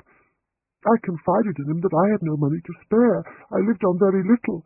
I said I hoped my savings would last until I died. He asked me a lot of questions about how much I was worth, seemingly sympathetically. And then he stopped calling. I thought he loved me, she wailed. He said he loved me, and I would have died for him. She gave a great gulp and then went on. I waited outside the vicarage one day until I saw him coming out, and I asked him why he'd been avoiding me. I reminded him he'd said he loved me. He laughed in my face. He said he was gay. He said a lot of things I don't want to repeat. I could have killed him, but I didn't. Do you think he did get money out of anyone else? Asked John quietly. I don't know. It was before he came a tiny congregation. When he preached, instead of the vicar, a lot of people came, but mostly silly young girls. Please, you won't tell anyone what I've told you. I couldn't bear it. We won't unless we have to, said Agatha.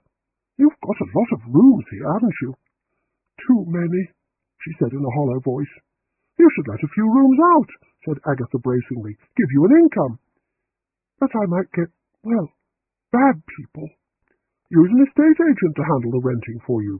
You couldn't charge all that much because they wouldn't have private kitchens or bathrooms, not unless you spent a lot of money on renovation. I saw an estate agents out in the main road that handles rentals. They could vet the people for you. Means you wouldn't be alone in this house either. I mean, no children, no pets, just collect the money. I couldn't. Oh, yes, you could. Look, get your coat and we'll go with you to that estate agent and see what they say. John Armitage wanted to question the vicar again. The vicar had deliberately lied to them about Richard Bincer. He knew Bincer because Bincer had said he called on him. The vicar had also said that Tristan had done nothing criminal, and yet he had. He'd pocketed £10,000. But John had to fret with impatience, while Agatha plunged happily into room rentals with a Mrs. Hill who was looking happier by the minute. A representative from the estate agents then had to come back to the house with them and inspect the rooms. He said for a modest sum she could have wash basins installed in the bedrooms and allowed tenants the use of the kitchen. He seemed as bossy and managing as Agatha Raisin, and Mrs. Hill was delighted to be ordered what to do. When Agatha finally decided she'd done enough, a grateful and tearful Mrs. Hill hugged her and said she'd given her a new start in life. Agatha said gruffly it was her pleasure, but looked every bit as bored as she was beginning to feel. "Well, now that waste of space is over," said John crossly. "I want to see that vicar again." "I had to do something for the poor soul," snapped Agatha. "That poor soul, as you call her, could have stabbed Tristan. We never asked her what she was doing on the night he was murdered. If you're going to be so trusting about every suspect, we may as well pack it in." "I'm beginning to think I don't really know you," said Agatha. "You're quite nasty." "You don't even know yourself, Agatha Raisin. Are we going to stand here all day bickering? I want to talk to that vicar again. So let's get on with it, for God's sake. I'm tired and we haven't eaten. We'll get something after we grill the vicar, but not that pub again." The vicar of St. Edmunds looked distinctly unhappy to see them again. There was no sign of his ferocious housekeeper. "I'm rather busy writing my sermon," he began. "We will only take a few minutes of your time, Mr. Lansing," said Agatha. "We want to know why you lied to us." "Dear me, you'd better come in." When they were once more seated in his study, Agatha began. "You told us that Tristan had done nothing criminal, yet he'd conned Mr. Bincer out of £10,000. You also told us that you did not know Mr. Bincer, and yet he said he called on you." "He did call on me, but he urged me not to tell anyone how he had been fooled by Tristan. He said it would be bad for his business image. And Tristan was so cruelly penitent, he assured me he would pay back every penny." "Well, we gather he didn't." "I am sorry I lied to you, but I did give Mr. Bincer my solemn word that I would not say anything." "Is there anything else you've not told us?" "Not that I can think of." Mr. Lansing gave them a strained look. "Surely what I have told you is enough." His voice became angry. "You are not the police. I should never have spoken to you in the first place. You have no authority." "We are merely trying to help our local vicar, Mr. Bloxby," said John gently. "Surely you can see that. The police will not hear of anything you have told us unless it is really necessary. Then would you mind leaving? You have upset me very much." "And that's that," said Agatha wearily. "Let's get something to eat." They stopped at a service station on the A40 for a greasy all-day breakfast of eggs, sausage and chips. "I keep having a feeling we're wasting our time up in London," said John. "The murder was committed in Carsley, and I'm sure our murderer lives in the village or round about."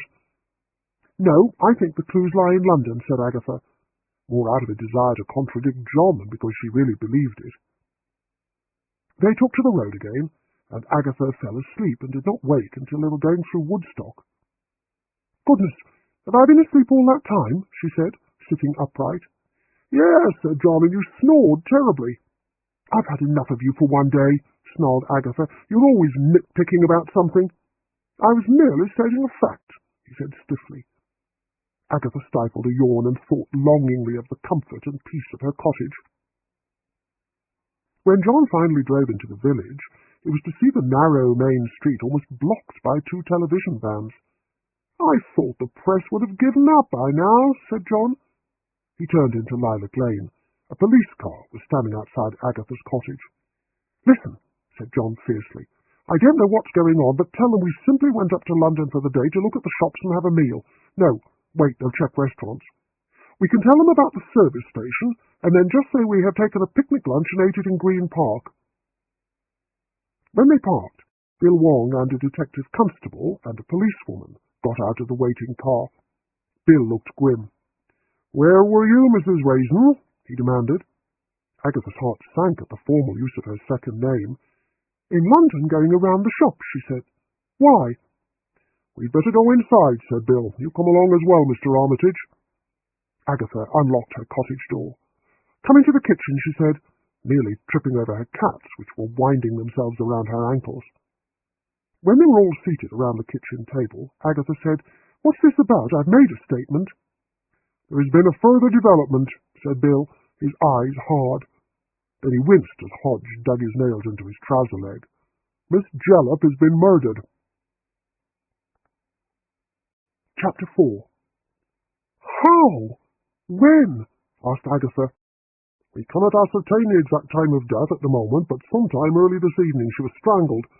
She lives alone and might not have been found for some time, except Mrs. Bloxby went to call on her and found the door open and then found Miss Jellop." "Poor Mrs. Bloxby." Agatha half rose. "I'd better go to her." "Sit down. Detective Inspector Wilkes is with her. Let's go through your movements." "But we're not suspects, surely." "You stir things up, and I would like to know just what you've been stirring." John took over. "We decided to get out of the village. We took a picnic and had that in the Green Park. We went round the shops, window gazing. Then we stopped at that service station on the A40 and had an all-day breakfast." "When?" "About an hour and a half ago." "You weren't up in New Cross trying to play detective?" "No," said John, praying that the vicar would keep silent. "So you went off together for the day. Why?" "We wanted to look at the shops, that's all." John desperately improvised. "As a matter of fact, we took a walk around Kensington as well to see if there was a location that might suit us." "What location? Why?" John took a deep breath. He was tired, and the news of the second murder had rattled him. "Because we're thinking of getting married." Cursing him inside, Agatha forced a cheesy smile onto her face and said, "I didn't tell you before. I wanted it to be a surprise." "And when is this wedding to take place?" "We haven't fixed the date yet," said Agatha, "but when the time comes, Bill, I hope you'll give me away." Bill's almond-shaped eyes fixed on both their faces. "I don't believe this," he said flatly, "but we will check out your alibi." The questions continued. Had anyone talked to them in the shops, in Green Park, at Kensington? They were both tired and began to find it easy to lie, both sticking to their stories until Agatha almost began to believe they really were going to get married. When the questions had finished, Agatha asked, "So does that mean Mr. Bloxby is in the clear?" "No one is in the clear," said Bill. "Don't take any more trips in the next few days." When they had gone, John could see that Agatha was about to round on him about their supposed forthcoming marriage. "Save it," he snapped. "We've got to get on the phone to that vicar and to Mrs. Hill and tell them to keep quiet." "You do it, oh future husband of mine," said Agatha. "I'm going to get a drink." "Get a large whisky for me at the same time. Before you do that, give me Mrs. Hill's number. I saw you taking a note of it." Agatha gave him the number. She went into the sitting-room and poured a large gin and tonic for herself and a whisky for John, and then sat down, hearing his voice talking on the phone, but unable to make out the words because she'd closed the sitting-room door. They should have told Bill the truth, she thought wearily. It looked as if John had been right and that the murderer was down here in the Cotswolds. The doorbell rang. She peered through the curtains and saw several members of the press outside. She let the doorbell ring and sat sipping her drink until John joined her. "That the press outside?" he asked. "Yes, lots of them. Why on earth did you say we were getting married?" "On impulse. This second murder rattled me. We can go along with it for the moment and then say we broke up." Bill didn't believe us. "He will. All we have to do is look a bit lover-like when he calls again, which he will. Feel up to it."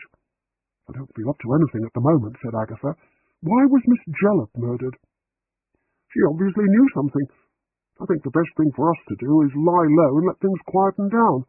We can go and see Mrs. Bloxby when the coast is clear. She'll know all about Miss Jellop. Who were the two others Mrs. Bloxby talked about?" "Peggy Slither over at Ankham and Colonel Tremp's widow." "We can't very well talk to them with police and press swarming all over the place." Do you want me to stay the night?" "No," said Agatha. "I thought we'd sorted all that out." "I only meant for protection. Someone might want to shut you up as well." Agatha gave a shudder, but said, "I'll be all right." The phone rang. "You get it," said Agatha. John went out to the phone in the hall and then returned a few moments later. "Press," he said. "I thought your number was ex-directory." "It is, but the press have ways of finding out ex-directory numbers. Unplug it from the wall as you go." "Meaning you want to be alone?" "Exactly." John took a gulp of the whisky in his glass, placed the glass carefully on the table, and made for the door. "Scream if you want me," he called. Agatha sat nursing her drink after he had left. From time to time the doorbell shrilled. The press were persistent. They must have seen the police car outside her cottage earlier. Then she rose stiffly and went up to bed.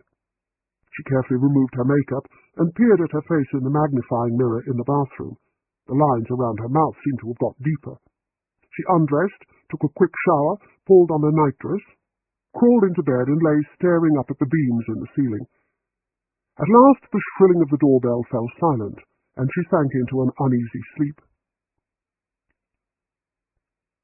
It was early afternoon the next day when she remembered the phone was still unplugged and reconnected it. She dialed John's number. "What are you doing?" she asked. "Writing, but I've got something for you. I'll be right over." "Knock the door, then don't ring, and I'll know it's you." Agatha was wearing an old blue linen dress and flat sandals. She wondered whether to change into something more fashionable, but then reminded herself it was only John. When the knock came at the door, she answered it. John followed her through to the kitchen and put a small jeweller's box on the table. "I think you'd better stop wearing that to keep up the fiction." Agatha opened the box and found herself looking down at an engagement ring, a large sapphire surrounded by diamond chips. "When did you get this?" she asked. "Years ago. It's my ex-wife's. She flung it in my face just before we broke up. Try it on." Agatha slid it on over the wedding band she still wore. It was a perfect fit. A tear rolled down her face and plopped on the kitchen table. "What's up?" said John. Agatha gave a shaky laugh. "I still have the engagement ring James gave me. I couldn't bear to wear it, although I still wear his wedding ring." John gave her a brief hug. "Best you wear a different one. Unless I'm mistaken, Bill Wong will be back soon. I'll make her some coffee. Those cats of yours are prancing all over the kitchen table. Do you allow that?" "I'm afraid I let them do what they like. The table's scrubbed regularly. Still, you're right." She lifted both cats off the table, opened the door to the garden, and shooed them out. John was spooning coffee into the percolator when the doorbell rang. "I wonder if that's the press again." Agatha went to the front door and peered through the spy hole. "It's Mrs. Bloxby," she called. She swung open the door. "Come in. Poor you, what a nightmare. Where is your husband?" "Helping the police with their inquiries." Mrs. Bloxby sat down at the kitchen table. "Coffee?" asked John. "It'll be ready in a moment." "Yes, please," said Mrs. Bloxby. "Milk and no sugar." "Why Miss Jellop?" "I just don't know," said Mrs. Bloxby. She accepted a cup of coffee from John. "Such a silly, harmless woman." "Where did she come from? Everyone in Cotswold villages these days seems to come from outside. No wonder the locals complain about the villages losing their character. Miss Jellop moved here from somewhere in Staffordshire. I believe she was comfortably off. Her family were in jam, Jellop's jams and jellies, not much known around here, but very popular in the north." "Does Alf have an alibi?" "They don't know the exact time of death. Sometime in the evening. Alf was working in his study, and I remembered that Miss Jellop had phoned in the morning. She wanted me to call round because she said she wanted to talk to me about something. She was always complaining about happenings in the parish, and she wanted the church livened up, as she put it. Wanted to hire a steel band from Birmingham to perform at the services, that sort of thing. I phoned back late afternoon and said I would be around about 9 in the evening. The door of our house was slightly open. There was no answer when I rang the doorbell, and I went in, worried that she might have met with an accident." Mrs. Bloxby raised a trembling hand to her mouth. "And there she was." "Did she have anything around her neck?" "I couldn't see. I forced myself to check her pulse, and then I phoned for the police and the ambulance, but I couldn't bear to look at her closely." Villages are getting like the city, said John. Nobody notices things the way they would have done in the old days when everyone minded everyone else's business. There's a high hedge on either side of her garden, as I remember, that effectively screens the door from the neighbours on either side. Let's see, said Agatha. She lived in a terraced cottage on Dover Rise up behind the general stores. It's a cul-de-sac. Surely someone must have seen someone walking along. If you remember, there are only 4 cottages in that row. Mr. and Mrs. Witherspoon were away in Evesham visiting their daughter. That's the first cottage you come to. And then there's Mr. and Mrs. Partington. They were in their back parlour away from the road for a good part of the evening, watching a couple of rented videos and eating TV dinners. Then comes Miss Jellop, and at the end of the row Miss Debenham, who was with her sister in Cheltenham and stayed there the night. How come you're so well informed? Asked Agatha. I've had police in the vicarage half the night, and they often talk as if I'm not there. So we come back to Miss Jellop, said John. Did you ever hear the police say anything about Tristam's bank account? Yes, I did, as a matter of fact. He paid several sums into his account over the past few weeks, but all in cash. Before this murder, they interviewed several of the women they think he might have preyed on, but they all swear they gave him nothing. They say they had been thinking about it. They even checked old Mrs. Feathers' bank account, but the only large sum to her, she had drawn out recently was to supply you with dinner, Mrs. Raisin. She evidently said he'd promised to invest money for her, but women like Mrs. Feathers are frightened of old age and harvest every penny. The fact that Tristan even got her to pay for his meals says a lot for his charm. So did you hear how much he had in his account? Asked Agatha. Mrs. Bloxby shook her head. Her usually mild grey eyes were full of worry and pain. I'm so worried about poor Alf. Did you find out anything? We don't want the police to know, cautioned Agatha, because they would give us a rocket for interfering. She told Mrs. Bloxby about the visit to New Cross and to Binser. If only it would turn out to be someone from London, sighed the vicar's wife. The atmosphere in the village is poisonous. All these silly women telling the police that Alf was jealous of Mr. Delon. Pale sunlight shining in through the kitchen window sparkled on the ring on Agatha's finger. That's a new ring, exclaimed Mrs. Bloxby. John got rattled and told Bill Wong we were engaged to cover up what we were doing in London, said Agatha. Perhaps you should have told him the truth, said Mrs. Bloxby. Anything to get the investigation away from poor Alf. I really don't think Mr. Bloxby has anything to worry about, said John soothingly. In order to suspect him of the first murder, they would need to think you were lying to protect him, and no one could believe that. Agatha was about to point out waspishly that John had suggested to her Mrs. Bloxby might be lying, but with rare tact refrained from saying anything. I'd better get back, said Mrs. Bloxby, rising to her feet. Alf might be back any time, and I wouldn't want him to find the vicarage empty. Do you want us to come with you? Aren't the press pestering you? They've gone, apart from a few local reporters.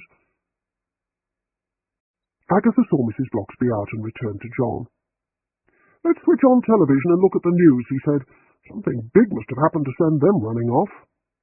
Wait until the top of the hour, said Agatha. It's 20 to 3. It'll be sport on every channel. She lit a cigarette. That's a filthy habit, remarked John. I know, she sighed, but one I love a lot. We'll just need to wait. Things will be easier if the press have gone. We could leave it until tomorrow and then try to see what we can get out of this Peggy Slither.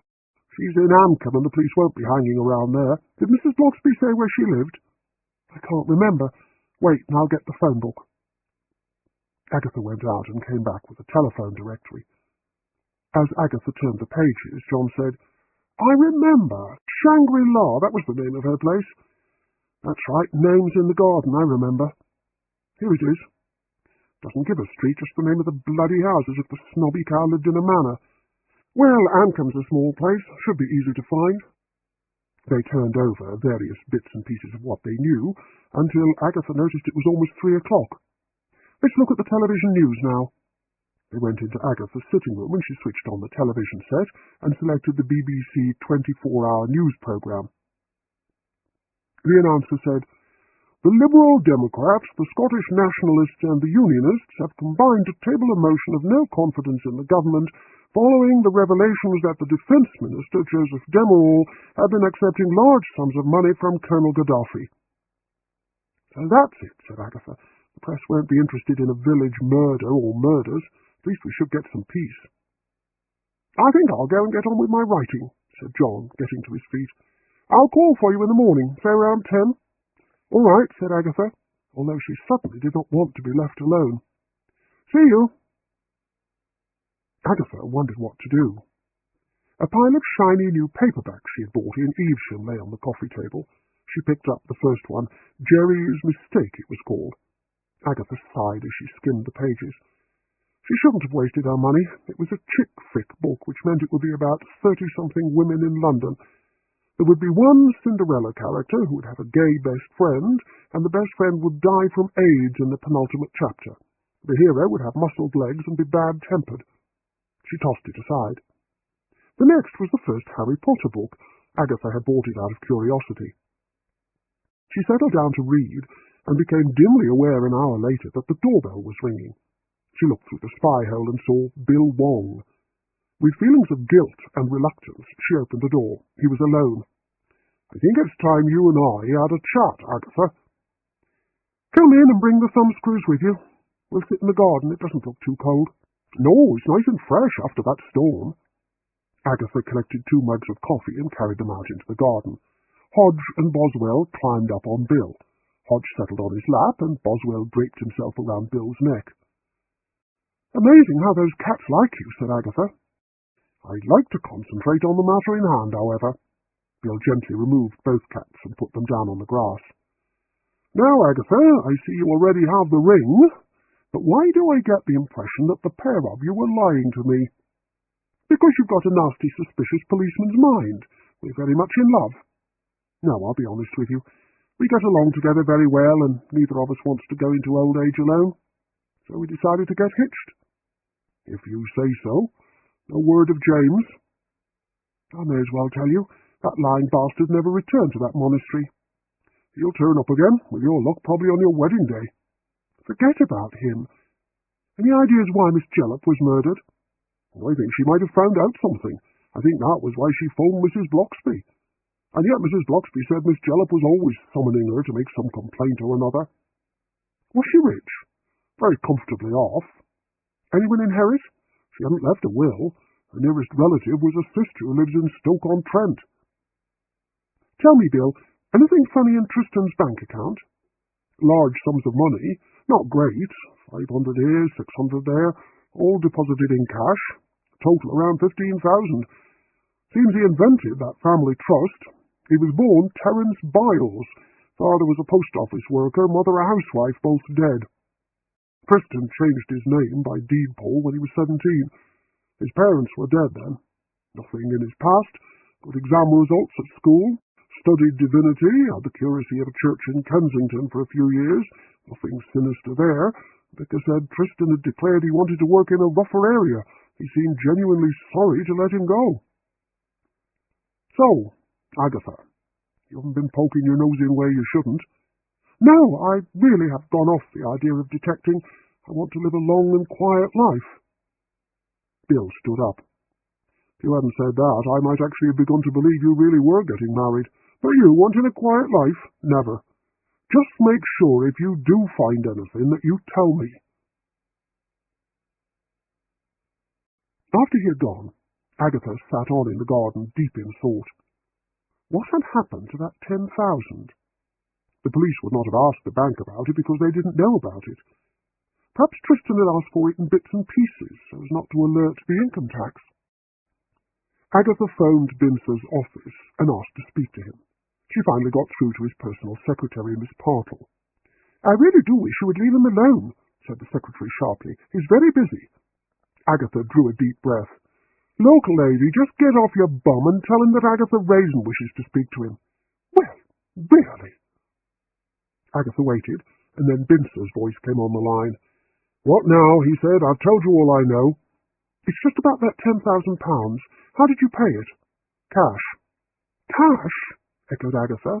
That's odd. I know it's odd, but I think Tristan twisted my mind. He said he was setting up a special account with a bank in New Cross. He could get started right away if he didn't have to wait to get the cheque to clear. I know you didn't want anyone to know you'd been conned. Still, I would have thought a man like you would have sued him to get the money back. He sent it back. What? You didn't say anything about that. When? About a month after I'd confronted him. The money was delivered downstairs in a large envelope addressed to me.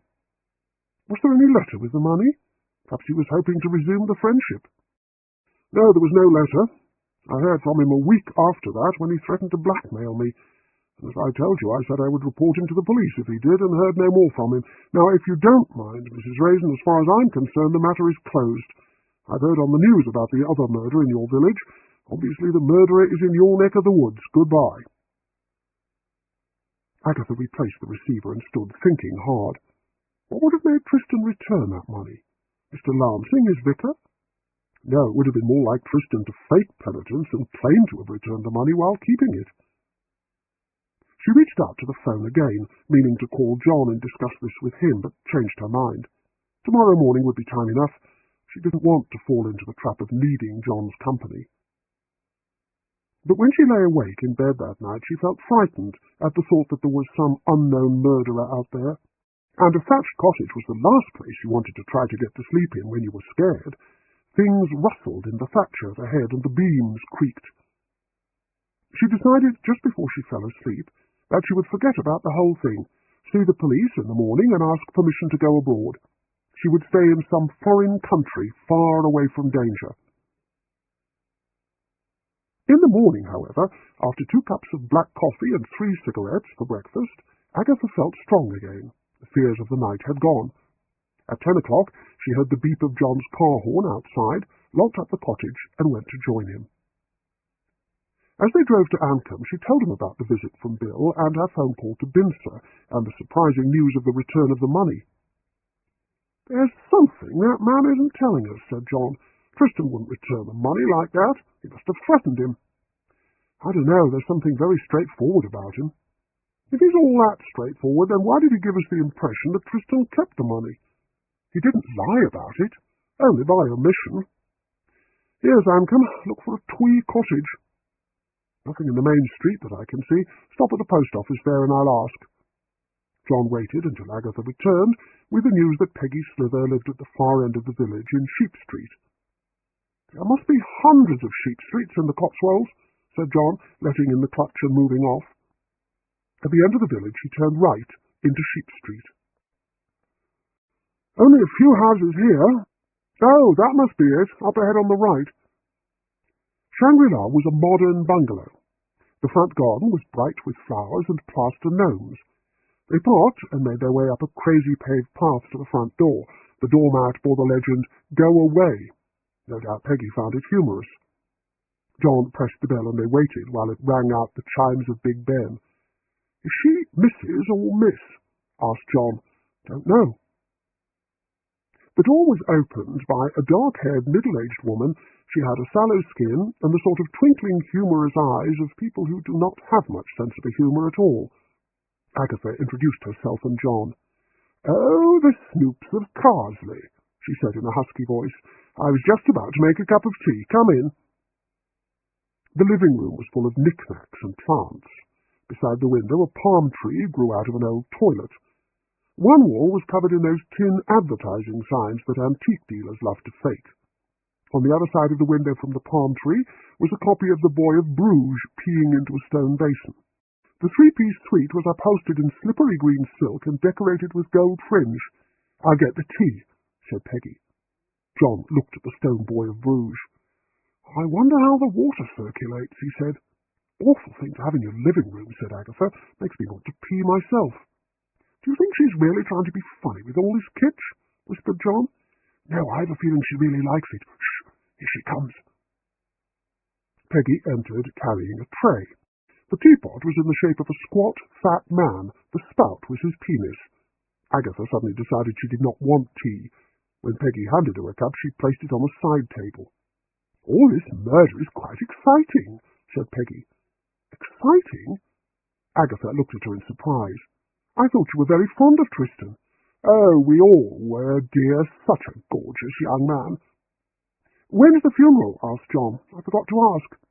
Some cousins having the body taken to London for cremation. I would like to attend that funeral, said Agatha. Do you know when it's going to be? I don't think anyone will know until the body is released by the police. Of course, you had a thing with him, didn't you? If you mean an affair, said Agatha stiffly, I most certainly did not. But Mrs. Feathers was telling everyone she peered round the kitchen door and saw him kissing you good night.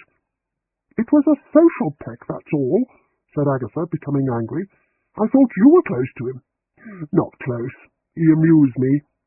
And women of our decaying ages, Agatha, do like to be seen around with beautiful young men. I do not need beautiful young men. I'm engaged to John here. Really? Peggy surveyed John from top to bottom before turning back to Agatha. How did you manage that? John said quickly, Did you give Tristan any money? Not a penny, not that the poor lamb didn't try. Cost him a good few dinners before he gave up on me. I hate you, thought Agatha. Where were you on the night he died? Asked John. Silly man, you're not the police. I'm not even bothering to answer you. I thought it would be funny to see how you two snoops went about your business, but I'm beginning to find the whole thing rather boring. Agatha stood up. Rage was making her intuitive faculties work overtime. It's a good act you're putting on, Peggy dear, but you were in love with him and somehow he suckered you and I'm going to find out how. Oh, by the way, did you know he was gay? Come along, John. Peggy sat staring after them as they made their exit. That last remark of yours hit the old bag hard, said John when they were back in the car. How did you guess all that casual jeering was a front? Tristan, it turns out, was a complete rat and a blackmailer, said Agatha, but he was glorious and charming. He made me feel fascinating and desirable. That was why he was so dangerous. People who've been conned by him, and to be honest, I could have been, will pretend he had no effect on them, but I can't imagine any woman being unaffected by Tristan. Except Mrs. Bloxby, said John. Let's go and see Mrs. Tremp. Chapter 5. Mrs. Tremp lived in a converted barn outside the village. Agatha remembered seeing her at various village events. She was a small, mousy woman, and when the Colonel was alive, the locals reported that he bullied her. They bumped down the pothole drive leading to her home. As they got out of the car, Agatha slammed the door, and rooks, roosting in a nearby lightning-blasted tree, swirled up to the heavens, cawing an alarm. The harvest was in, and the large field beside the house was full of pheasant, pecking among the golden stubble. The converted barn looked large and solid. Agatha rang the bell, and they waited. The rooks came swirling back to their tree, and stared down at Agatha and John with beady eyes. Agatha shivered. I don't like rooks. Birds of ill omen. You mean ravens, said John. The door opened, and Mrs. Tremp stood there, blinking myopically up at them in the sunlight. It's Mrs. Raisin and Mr. Armitage, is it not? Yes, said Agatha. May we come in? We want to talk about Tristan Dillon. Oh, dear. I was just making jam, and I suppose you'd better. She turned and walked indoors, and they followed her into a huge sitting room with long French windows. The furnishings were a comfortable mixture of old and new. The air was redolent with the smell of plum jam. Do sit down, said Mrs. Tremp. I hope you don't mind. I keep the windows closed when I'm making jam, or I get plagued by wasps. What do you want to know about Mr. Dillon? We heard you were friendly with him, said Agatha. Yes, I was, and I was most distressed to hear of his death. And now this other terrible murder. There was never anything like this before you arrived in our village, Mrs. Raisin. Nothing to do with me. I don't go around murdering people. But I'd like to know who is, for Mr. Bloxby's sake. He has only himself to blame for being a suspect, said Mrs. Tremp. He was so jealous of Mr. Dillon. I suppose Tristan told you that. He did let slip that he was having a difficult time with the vicar, yes. Did you know that he was gay? Asked John, and that he tried to get women to give him money? She raised a gnarled and veined hand up to her suddenly trembling mouth. I don't believe it. That's a wicked thing to say. I'm afraid it's true, said Agatha. Did he try to get you to give him money? He did tell me he had this project to start a club for the youth of the village. He said he would need help. I did offer to support him. In fact, I had a cheque ready for him, but he was killed, so he could not collect it. But I'm sure he really did want to start this club. You must be mistaken. He was a real Christian." "Mrs. Tremp," said Agatha firmly, "you're very lucky that he never collected that cheque. He would have pocketed the money. How much was the cheque for?" £5,000. "That's a lot of money." "I can afford it. My dear George left me very comfortably off. He did not like me spending money. I made all our jam and cakes and bread. He insisted on it, and he would go over my housekeeping books every week, and goodness me, he would get so angry if he thought I'd spent a penny too much. We lived in that poky little cottage on the Ancombe Road for years, so full of junk I could hardly move. He never threw anything away. I craved space and light. The cottage was so dark. When he died, I rented a skip and threw everything out, and then I bought this place." She gave a little smile. "Nice, isn't it?" "How did your husband die?" asked John. "In a fit of temper. I was always saying, 'Do watch your blood pressure.' I'm afraid it was the cigarettes that did it." "He smoked too much." Agatha thought guiltily of the packet of cigarettes in her handbag. "No. What happened was I suddenly craved cigarettes. He wouldn't let me smoke. There was a new cut-price grocery shop in Evesham. I realized if I shopped there instead of the village shop, I could enter the village shop prices in the housekeeping book, but save enough for a packet of cigarettes. He said he was going for a round of golf. I had just lit one up when he came crashing in. He'd forgotten something. He started to rant and rave about my smoking, and then he made some strange gargling sounds and dropped dead." She gave another little smile. "I sat down and watched him for quite a while before I phoned the ambulance. He was quiet for the first time." "To get back to Tristan," said Agatha, "how did he first get in touch with you?" "He called on me. He said he was doing the rounds for the vicar. He was so charming. He loved this house. He said he could live here forever. He said Alf Bloxby was a bully. I said I knew all about bullying and told him about my life with George." "Alf Bloxby is not a bully," said Agatha firmly. "You've known him a long time. Can you see Mrs. Bloxby putting up with a bully?" "Mr. DeLob said she was very long-suffering. I think you've been listening to malicious gossip, Mrs. Raisin. Even if he were gay, where's the shame in that?" "None whatsoever, except it was a fact he kept from the women he was tricking out of their money." A mulish look firmed Mrs. Tremp's normally weak features. "I think you had both better go. I'm not going to listen to any more slander and lies." She rose and went and held open the front door. "And don't come round here again." "I think she deliberately smoked that cigarette to make her husband have an apoplexy," said Agatha waspishly. "Terrifying woman." "There's one thing that came out of it," said John. "What?" "She said she had a cheque ready for him.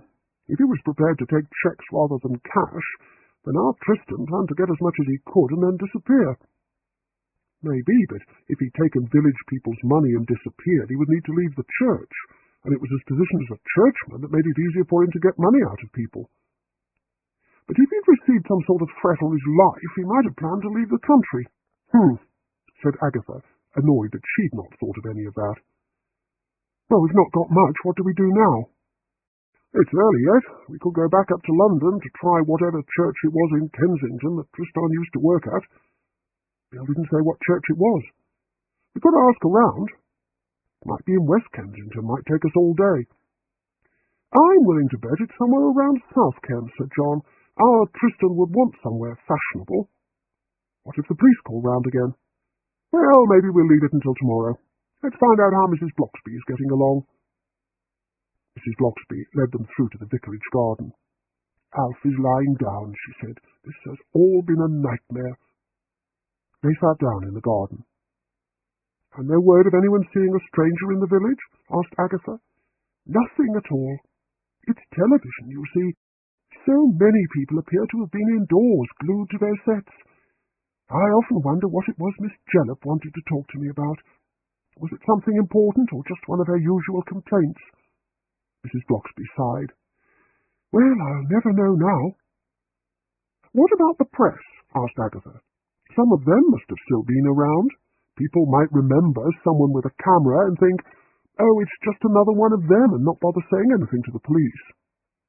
By the way, Tristan started off at a church in Kensington. Any idea which one? It might be in the letter that Mr. Lansing wrote to Alf to introduce Tristan. Wait here and I'll look. When Mrs. Bloxby went inside, John said, "We've been neglecting our local pub. That must be a hotbed of gossip at the moment. We'd better try there after we've finished with Mrs. Bloxby and get some lunch at the same time." Mrs. Bloxby came back holding a letter. She held it out to John, much to Agatha's irritation. Agatha pushed her chair up next to John, and they both read it at the same time. It described Tristan's need to move to the country for his mental health. It then said in the last paragraph that he had previously worked at St. David's in South Kensington before moving to New Cross. "We'll go there tomorrow," said John. "It's probably someone from Tristan's past." "I think poor Miss Jellop was very much from Tristan's present," pointed out Mrs. Bloxby. "But she might have found out something," John persisted. "Has that sister arrived?" asked Agatha. "Miss Jellop's sister, the one from Stoke-on-Trent?" "I haven't heard anything," said Mrs. Bloxby. "If I do, I'll let you know." "We're going to the pub for lunch," said Agatha. "Care to join us?" "No, Alf will be up and about soon." John and Agatha left her and drove the short distance to the pub. "We're getting lazy," commented Agatha. "I used to walk everywhere." This was not true, but Agatha only remembered her rare bursts of exercise. She even had a bicycle rusting in the shed at the bottom of her garden that she'd not taken out for over a year. She remembered cycling with Roy Silver, her one-time assistant, in the days when she had had her own company. Strange, she thought, that he hasn't phoned. He must have read about the murders in the newspapers. And what of Sir Charles Fraith, her one-time friend and Watson? She gave a little shiver. Her friends were deserting her. Even Bill Wong looked at her with a policeman's eyes these days rather than with the eyes of a friend. The pub was noisy and full of smoke, not from cigarettes but from the open fire. The landlord, John Fletcher, was bending over it, coughing and spluttering. "There's that last load of wood," he said when he saw them. "Green." He lit a firelighter and threw it in among the logs. Reluctant flames started to lick up round the wood. "That should do it." He straightened up, wiping his hands on his trousers. "Now, what can I get you?" They both ordered beer and sandwiches, and retreated to a table in the corner by a window propped open to let out the smoke. The fire crackled, a comforting sound. Outside the open window and beyond the small car park, golden fields of stubble stretched out under a pale sun. The air coming in through the window held the chill of autumn. If only these murders hadn't happened, thought Agatha, forgetting how bored she had been recently. It would be nice to sit here and eat sandwiches and drink beer and then go home and play with the cats. John Fletcher brought over their beer and sandwiches. "So what's the gossip?" asked Agatha. "Nothing much," said the landlord. "At first they all thought the vicar did it, but there's been talk that our curate wasn't really a very nice person, and so people think it was someone outside the village." A customer at the bar shouted that he wanted a drink, and he left. Agatha took a sip of her beer and made a face. She preferred gin and tonic, but often ordered beer, knowing she wouldn't finish her half-pint or want another. Alcohol was just about the most aging thing a middle-aged woman could take. There was the brisk tap of high heels on the stone-flagged floor to herald the arrival of Miss Sims, secretary of the Ladies' Society. She was clutching a glass of rum and vodka. "Mind if I join you?" "Please do," said John Armitage. Miss Sims sat down on a chair next to Agatha. "Terrible about Miss Jellop, innit? But she had it come into her." "How's that?" asked Agatha. "Always complaining and poking her nose into things. Terrible gossip she was. Should have heard the things she said about you, Mrs. Raisin." "I don't want to know," snapped Agatha. "Do you still think Tristan was a saint?" "No, he did a nasty thing." "What?" "I met him in the village on the day before he was murdered. He asked me out. Said he was tired of all those old women in the village. Now, that wasn't a nice thing to say, but at the time, like, I was so flattered that he wanted me company because he asked me out for dinner." "But that was for the evening I had dinner with him," exclaimed Agatha. "I know, I'm coming to that. I was to meet him in that new restaurant, Stavros, in Chipping Norton at 8 o'clock. By 8:10 I'd ordered a drink. He still didn't show. By 8:30 I decided to leave. Well, I'd had a look at the menu and I knew I couldn't afford their prices, So I just paid for the drink, picked myself up some fish and chips in Sheep Street and went home. I phoned, and Mrs. Feather said he was entertaining you and couldn't be disturbed. When did he invite you? The day before he was murdered. But he asked me out for dinner in the afternoon of that day, wailed Miss Sims. I just don't understand it. Maybe he did it deliberately, said John. He'd already made a dinner date with Agatha here. Maybe he enjoyed the thought of you sitting, waiting. But he seemed so nice, ever so nice. But now there's some murmurs that he could be a bit, well, cruel-like. Got any examples? Asked Agatha. Well, Mrs. Brown, what comes with the mobile library, she said he was charming to her one week, and then the next he announced in front of the other customers that the selection of books was for morons, and some moron must have chosen them. Mrs. Brown chooses most of the books herself. Everyone knows that. There was a bit of a shocked silence, but he stood there looking so gorgeous and smiling so sweetly that everyone sort of decided they must have misheard. Then old Mr. Crinstead, near me at the council houses, Tristan used to call round and play chess with him. Mr. Crinstead said he was so glad of the company that he let Tristan win the first couple of times, but on the third he beat him, and he said Tristan got very angry and accused him of cheating. There's one good thing about stories like that going round the village, said Agatha. People can't be thinking Alf Bloxby murdered Tristan in a fit of jealousy. No, not any more. But then people do say things like, but who else could have done it? What about Miss Jellop? Asked John. What's being said about her? She wasn't very popular, always complaining. I mean, she irritated people, but I can't see anyone wanting to murder her. Of course people are saying she was being spiteful about the vicar, saying he murdered Tristan, things like that. And what that amounts to, thought Agatha wearily, is that people will still be thinking of Alf Bloxby as a murderer. I must do something. But what? Just keep on ferreting around and hope I find something out. Miss Sims finished her drink and left. What should we do now? Asked Agatha. I don't know. We'll try that church in London tomorrow. In the meantime, let's go down to the library and look up the name Jellop in the Stoke-on-Trent directory. We might get the sister's number and we could call her. Tristan obviously told Miss Jellop something that made her dangerous. Nothing here, said Agatha, half an hour later, not in the residential addresses. Jellop's Jams and Jellies. Try under the business addresses, said John. Agatha searched the book.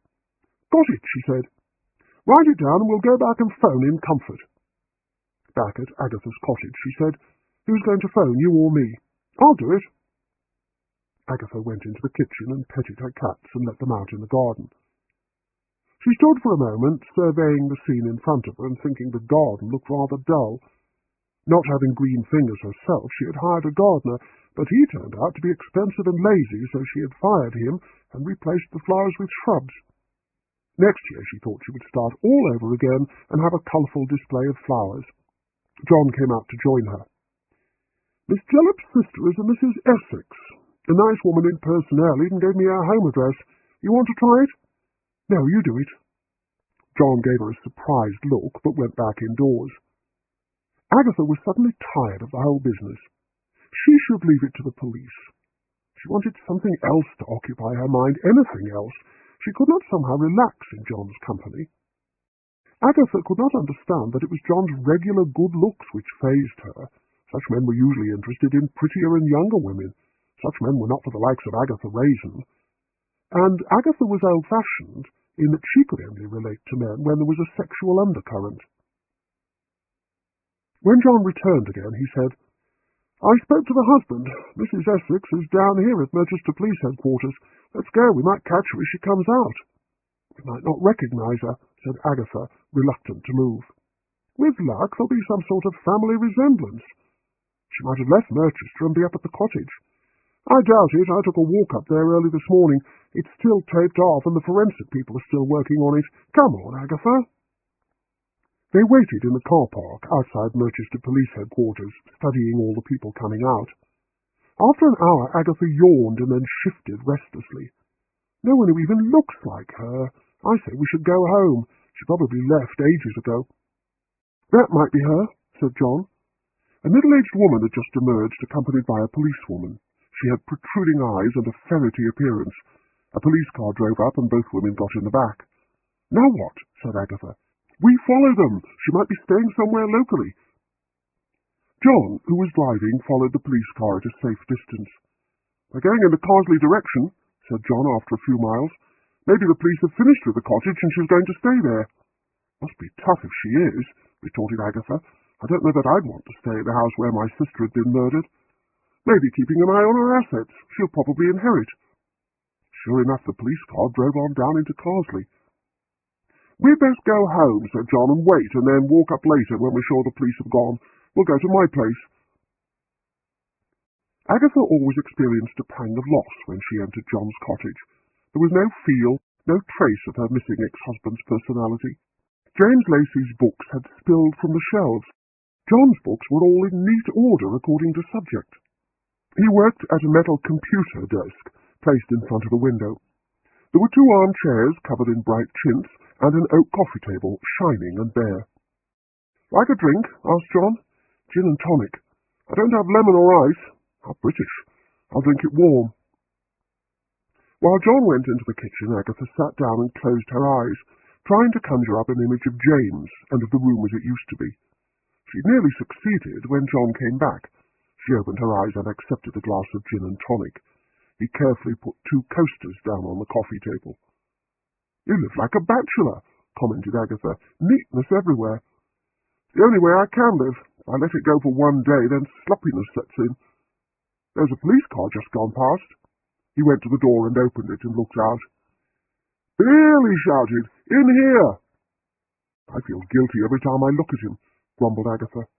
Bill came in. He was on his own. Was that you following us from Merchester? He asked. We just happened to be in Merchester doing some shopping, said Agatha defensively. We saw the police car in front of us. I didn't know you were in it. I wasn't. I was in the car behind you. Anyway, now you're here, what can we do for you? Bill studied Agatha's face and noticed the way she dropped her eyes and reached for her drink. I think you pair have been up to something. I never knew you let things alone before, Agatha. It's this engagement, said John. We've got so much to deal with. We don't know whether to keep one of our cottages or buy something bigger. So you say. Have you heard anything? Only that the villagers have been sharing views about Tristan and seem to be coming to the conclusion that he was rather nasty. Give me an example. Agatha told him about Miss Sims. Now that is odd, said Bill. I mean, what would a gay man want with a woman without money? Probably did it out of spite. It still seems out of character. If he was out to fleece rich women, then he would be anxious to keep up his front of being sweet and charming. He must have known that Miss Sims would talk about it. Unless, said Agatha slowly, someone or something frightened him and he decided to leave. That was why he wanted the church money. He probably hoped to get a cheque from me. Or he decided to dump Miss Sims because you provided a possibility of good pickings. But he asked Miss Sims out for dinner after he'd invited me. Did Miss Feathers say if he'd received any calls during the night? Not that she knows of, apart from the one from you. Miss Sims must have been very flustered and excited about that invitation, said Bill. I wonder if she got the evening wrong. You had dinner with him on the Tuesday. I wonder if he said tomorrow evening, and in her excitement Miss Sims misunderstood him. I'll phone up the restaurant and see when he made the booking for, said John. You'll need an Oxfordshire phone book, said Agatha. I've got one. You two go on talking. I'll phone from the bedroom. So, you're really going to get married again, said Bill, scrutinizing Agatha's face. Seems like a good idea. Women of your age often marry because they want companionship or someone to go into pubs and restaurants with or to mend fuses. But not you, Agatha. I've decided I'll never fall in love again, said Agatha, so I may as well settle for companionship. Can we talk about something else, like, is Miss Jellop's sister going to stay in her cottage? How did you know it was Miss Jellop's sister? The police car turned off in the direction of Dover Rise. Simple. Now, why do I get the feeling that the 2 of you found out that she was at police headquarters and waited outside and tailed her back here? Because you've got a nasty, suspicious copper's mind. Oh, here's John. Mystery solved, said John, coming down the stairs. Tristan booked a table for the Friday evening, not Thursday. The restaurant was quiet, so when Miss Sims turned up saying she was waiting for a gentleman friend, but not giving any name, They put her at a table for two. Another dead end, said Bill. I'd best be off. Don't go bothering Mrs. Essex. Who's she? Asked Agatha innocently, as if you didn't know. When Bill had left, John asked, Are we going to bother Mrs. Essex? Of course, said Agatha. Better leave it a bit until we're sure the police have gone. That's Mrs. Bloxby just gone past the window. She's probably on her way to your place. He opened the window and called, Mrs. Bloxby! She turned and smiled and then walked up to the door. John opened it and ushered her in. Mrs. Bloxby was looking so relaxed and cheerful that Agatha cried, You look great! You must have heard some good news. I haven't heard any good news, but I've been in church, and I have renewed my faith. Agatha felt embarrassed. She said, Bill Wong's just been here. She told the vicar's wife about Miss Simms's date, ending up with, But I don't see why he even asked her in the first place. I think, said Mrs. Bloxby slowly, that perhaps he was not gay. But by all accounts he said so himself, exclaimed Agatha. He may have said that as one of his ways of rejecting and hurting people. Men who are very beautiful are naturally assumed to be gay. I must confess I made that mistake myself. Think, Mrs. Raisin, when you had dinner with him, did you ever think he might be gay? No, I didn't, said Agatha. He was exuding sexual vibes. If he was as cruel as he seems to have been, it might have delighted him to lead both men and women on. To the men he could imply he was gay, and then reject them if they made any advances. To the women he could say he was gay and reject them that way. He liked manipulating people. He did at first imply that I was wasted on Alf, but you see that didn't work with me, for I've never fallen out of love with my husband. Agatha felt a sour pang of jealousy, which she quickly dismissed. Mrs. Bloxby deserved the rewards of a good woman. Maybe I should pray myself, thought Agatha. They all went over what they knew about Tristan without getting any further. When Mrs. Bloxby had left, John glanced at his wristwatch. Perhaps we should try Mrs. Essex now. They walked up through the village to Dover Rise. If she was well off, said John, it's a wonder she didn't choose somewhere a bit more expensive to live. I think these used to be workers' cottages at one time. She was on her own and probably didn't feel she needed anywhere larger. One of these terraced cottages costs nearly £200,000. Living in the Cotswolds is expensive. Everyone wants to live here. A lot of people who had second homes in the Cotswolds during the last recession opted to sell their London homes and commute from here. It's only an hour and a half on the train from Morton. If you live in Hampstead, say, it can take you all that just to get into the city. They stood at the end of the cul-de-sac and looked along it. No police cars, said John. I can't see a copper on duty either. Why are they called coppers? Asked Agatha. It comes from an old acronym, COP, Constable on Patrol. Why are you playing Trivial Pursuit, Agatha? Because I'm nervous. I expect Bill Wong to leap out of the bushes at me. Looks all clear. I hate this business of being unauthorized, Agatha burst out. We look like a couple of nosy porkers. The curse of the amateur detective, remarked John cheerfully. Buck up, Agatha. Where's your stiff upper lip? To quote the Goons, it's all over my loose, wobbly lower one.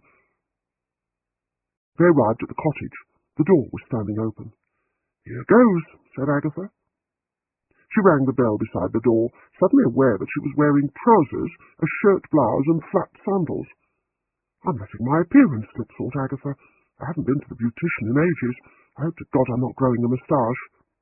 She nervously felt her upper lip. Was that a hair? She fumbled in her handbag and took out a powder compact and peered in the little mirror. Yes, can I help you? Agatha lowered the compact and found Mrs. Essex staring curiously at her. Agatha tucked the compact hurriedly in her handbag. She introduced both of them as friends of Miss Jellop, and said they'd come to offer their condolences. Too kind, said Mrs. Essex. Her protruding eyes stared at Agatha's face with such intensity that Agatha wondered if she was after all sprouting a moustache. We would like to talk to you about your sister, said Agatha. Why? Agatha took a deep breath. We had all our old confidence gone. I've helped the police on murder cases before, she said. I thought we might be able to help find out who murdered your sister if we could ask you a few questions. but I've already told the police all I know."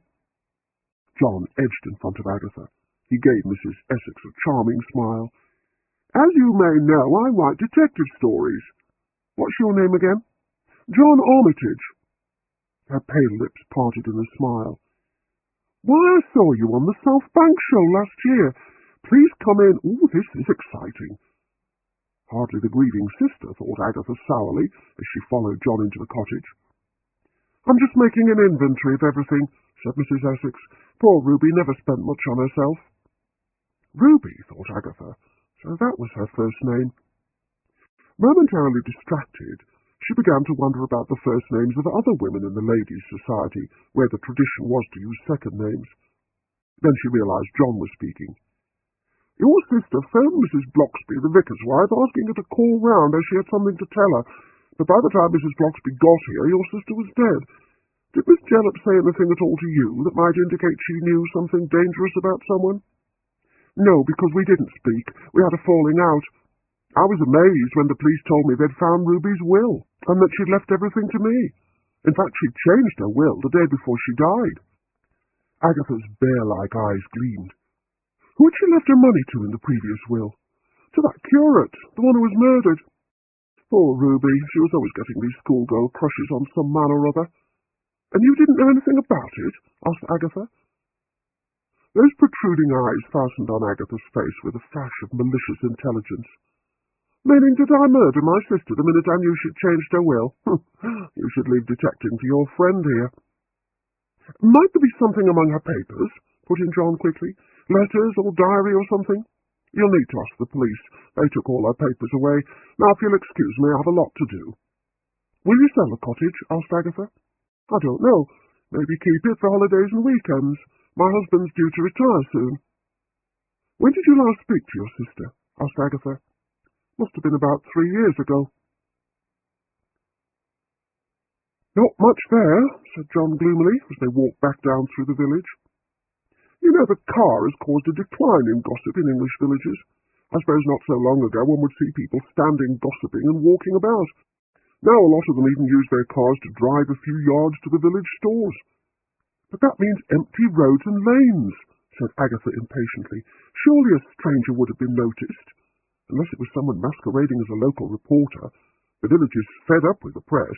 They see someone that looks like a journalist and they shy away. I can tell a genuine journalist a mile off." "How?" "Even if they're well-dressed, they carry a shabby sort of people-pleasing alcoholism about with them." "You're sour because you're a public relations officer." "You're right," said Agatha reluctantly. "I hated crawling to the bastards." "I can't imagine you crawling," said John. "I can imagine you frightening them into writing what you wanted them to write." This was in fact true, but Agatha didn't want to hear it or believe it. She still saw herself as a waif-like creature, shy, vulnerable, and much put upon. Sometimes when she looked in a full-length mirror, she could not believe that the stocky, well-groomed woman looking back at her was really herself. They walked on in silence, and then Agatha said, "What next?" "Just keep on trying. London tomorrow." This book is continued on Disc 3. Disc 3. Chapter 6. "You look very nice," commented John, when Agatha got into his car the next morning. Agatha was wearing a silky gold jersey suit. It had a short skirt. Her best feature, her legs, were encased in sheer tights, and her feet in high-heeled sandals. "Thanks," said Agatha gruffly. She had decided it was time she started dressing up again. Not, she told herself, that this sudden desire to smarten her appearance had anything to do with John Armitage. She wished she'd elected to drive them herself. There was something about John doing all the driving that was making her feel diminished. Agatha liked to feel in charge at all times. Subconsciously, she'd felt that putting on her best clothes might prompt some sexual interest in her from John, and in that way she would have the upper hand. But what Agatha's subconscious decided hardly ever reached the conscious part of her brain. "Look at that dreadful advertisement!" exclaimed John, driving along the M40. "What? Where?" "We passed it. It said, 'Only 91 shopping days to Christmas.'" The shops are full of Christmas crackers and wrapping already, said Agatha. The adults have ruined Christmas for the children with all this commercialism. Wrong. The children have ruined Christmas for the adults. Agatha looked at him puzzled. How do you explain that? They've come to expect to get exactly what they want. I know all this from friends of mine with children. Something new comes out in July, say. They clamour for it. No use saying wait till Christmas. They have to have it right away because it'll be old hat by Christmas. They don't want surprises. They want what they demand. So there are no shining faces under the Christmas tree, radiant with surprise and gratitude. Only complaints like, why did you buy me this computer game? It's months old. Greedy children and disappointed parents, that's Christmas. But surely it's the parents' fault. Can't they put their foot down and say, you'll get what we give you and nothing costing more than £5? And never ever be forgiven. It's the kids these days who have to keep up with the Joneses. They don't want to go back to school after the holidays and be unable to compete with the others. I'm going away for Christmas. Where? Don't know. Stick a pin in the map. I'll probably go away somewhere myself, but only for a short time. I don't like leaving my cats. Your cats seem to adore Doris Simpson. They're my cats. Possessive, aren't you? We may as well think of going somewhere together. Why? Well, why not? Unless you prefer to go places on your own. Actually, I like my own company when I'm travelling. Suit yourself. I'll find someone else. Look at that idiot in front, veering from lane to lane like a maniac. I should grow up, mourned Agatha. It would have been nice to have company. Why did I get miffed because he didn't say anything affectionate? Why should he? Why should I want him to? She ruthlessly shifted her mind onto the problems of the Carsley murders. Why had John decided that Tristan was gay? Jealousy? Agatha thought back to that dinner. She'd largely blotted it out of her mind because of that final rejection. No, he had not struck her as gay. She was sure he masqueraded as gay to lead women on and then rebuff them. Perhaps he had lured men on and then told them he was heterosexual. It could be that he'd behaved himself while at the church in South Ken. Could he have been twisted and spoiled by his exceptional looks? Hardly. There must have been something twisted in him from the beginning. How did those journalists that she'd been so bitchy about cope with day-to-day rejections and dead ends? Perhaps she should have been nicer to them during her career as a public relations officer. Perhaps, had she done so, she might have been even more successful. Agatha hardly ever questioned her own behaviour, but this rare introspection was caused by a longing to forget about the whole case. She felt obscurely that it was because John kept taking over. He didn't have to suffer from the same setbacks as she did. Most people recognised his name and were prepared to speak to him. And because he was a man, she thought sourly, men investigated, women were regarded as interfering. Had women's lib all been a myth? All that seemed to have been achieved was that women were expected to work as well as raise families. Respect for women had gone. She roused herself from her meditations to realise they were approaching South Kensington, and John was saying, "Look out for a free parking meter." They cruised around until they struck it lucky. A man was just moving his car out from a parking meter 2 streets away from the church. "I hope it turns out to be someone from Tristan's past in London," said Agatha. "I want Carsley to go back to being its old time-warped, dull sort of place." "I might agree with you," said John, "had it not been for the murder of Miss Jellop. I hope we can find someone at the church. With all the theft these days, a lot of these churches stay locked up." Agatha looked at her watch. "It's getting on for lunchtime. Some of them have a lunchtime service." St. David's was a small Victorian church, tucked in between 2 blocks of flats. To Agatha's relief, the door was standing open.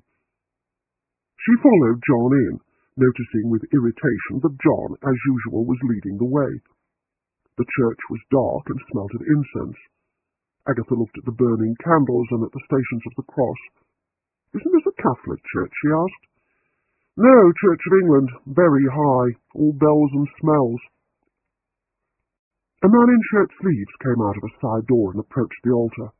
"Excuse me," called John. He approached them down the aisle. He was wearing a grey shirt and black trousers. He had a thin, intelligent face. John introduced them and explained why they were anxious to find out all they could about Tristan. "I'm Hugh Beresford," he said. "I'm the vicar here." "And were you here when Tristan was curate?" asked Agatha. "Yes, I was distressed to read about his murder. So sad." "What was his behaviour like when he was here?" "Exemplary until—" "Until what?" demanded Agatha sharply. "I should not speak ill of the dead, although it was not entirely his fault."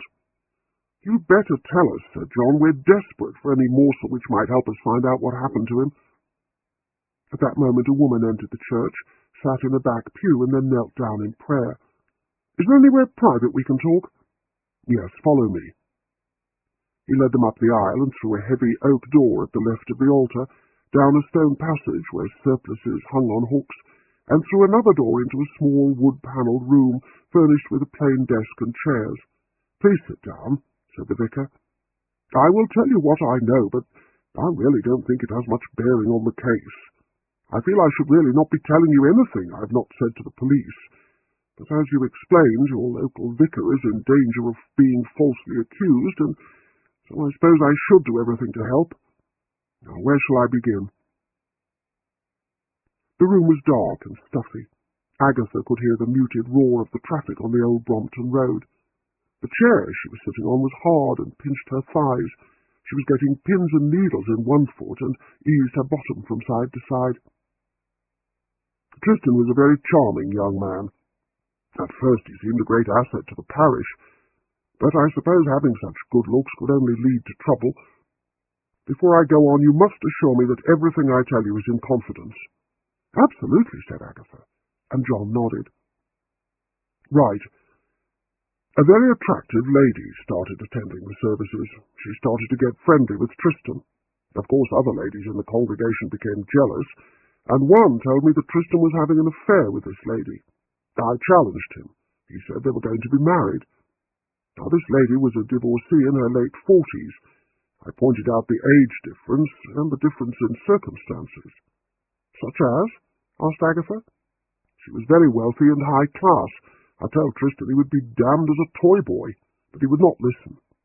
I thought of reporting the matter to the bishop, but I kept putting it off. He was so very much in love, you see." Agatha raised her eyebrows. "Tristan? In love?" "Possibly I should not have done what I did, but I called on this lady. The minute I explained the difficulties there would be for her in marrying someone so young, she burst out laughing and said Tristan was a dear boy and very amusing, but she had no intention of marrying him. I said if that was the case she should leave him alone. She was raising hopes in him that could not be fulfilled." He fell silent. Did Tristan really love this woman, wondered Agatha, or was he dazzled with the thought of wealth and a sophisticated life? The vicar took up the story again. "In telling him that all was off and that she had no intention of marrying him, she let fall that I had been to see her. Tristan came back in a rage and accused me of ruining his life. He said he was sick of being poor." "So he wasn't really in love with her," exclaimed Agatha. "It was her money he was after." "Dear me," said the vicar, "I never thought of it like that." Before it all came to an end, he was glowing. "And who was this woman?" asked John. "I really do not think I should tell you. She's moved from this parish anyway." "We really will be discreet," said John. "We are neither journalists nor the police." Again the vicar fell silent. At last he said, "It was Lady Charlotte Bellinge." "And do you know where she is now?" asked Agatha. "I'm afraid I do not." They thanked him and made their way out of the church. "So how do we find this Charlotte Bellinge?" asked John. "I've got friends in newspapers who could look up the files, but they would want to interview us about the murders." "I know. Gossip magazine. I know the social editor. We'll try her." Tanya Cartwright, the social editor of Gossip, quailed when she learned that a Miss Agatha Raisin wanted to see her. Agatha had once done public relations for a businessman who wanted to break into London's social scene. Tanya had caved in and had written him up in her column, just to get rid of the terrifying Agatha Raisin. "Tell her I'm out," she was saying to her secretary, just as the door of her office opened and Agatha and John walked in. "Some woman's bothering me," she said brightly. "How nice to see you, Agatha." She dismissed her secretary with a wave of her hand. "Take a seat." John was amused. Tanya was a brittle, thin woman with a hard face, which her latest facelift had done nothing to soften. Her eyes were disconcertingly huge. Gold bracelets dangled from one bony wrist, but she looked terrified of Agatha. Agatha introduced John, and Tanya relaxed a fraction. "So pleased to meet you," she said. "We must do a profile on you sometime." "Delighted," said John. "May I explain why we're here?" "I'll explain," said Agatha harshly. She outlined the tale of the murders, and then asked if Tanya knew where Charlotte Bellinge could be found. Relief that Agatha was not going to badger her to put some social planning nobody into her column flooded Tanya's face. She switched on her computer. "Wait a bit, I should have an address here. She gets mentioned in the social columns quite a lot." She moved the mouse and clicked. "Let me see. Yes, here she is. Number 25, Parrot Street. It's off the King's Road in Chelsea." "I know where it is," said Agatha. "Thanks a lot, Tanya. We'd best be off." They had just left Tanya's office when the social editor opened her door and called, "A word with you, Mr. Armitage." John went back in, and Tanya closed the door firmly, leaving Agatha on the outside. John emerged after only a few moments. "What was that about?" demanded Agatha. "She just wanted to meet me for lunch sometime." "Oh," grunted Agatha. "She might have asked me." "She's not attracted to you," said John with a certain air of smugness. They had left the car in an underground car park. "Better leave it where it is," said John. "I don't want to have to drive around Chelsea looking for a parking place. We'll take the tube to Sloane Square and walk along." The King's Road in Chelsea always reminded Agatha of her youth when she was struggling to claw her way up the business ladder. That had been during the days when a good address mattered, and she had paid an expensive rent for a flat in Draycott Gardens and had very little money left over for anything else. In the evenings, the restaurants had been crammed with trendy young people laughing and drinking, and Agatha, on the outside looking in, would feel intensely lonely with only her ambition to keep her warm. She shrugged off her memories as they turned the corner of Parrot Street. Charlotte Bellinge lived in a thin, white-stuccoed house. "At least someone's at home," she remarked. "One of the downstairs windows is open." John rang the bell and they waited. The door swung open and a young girl stood there.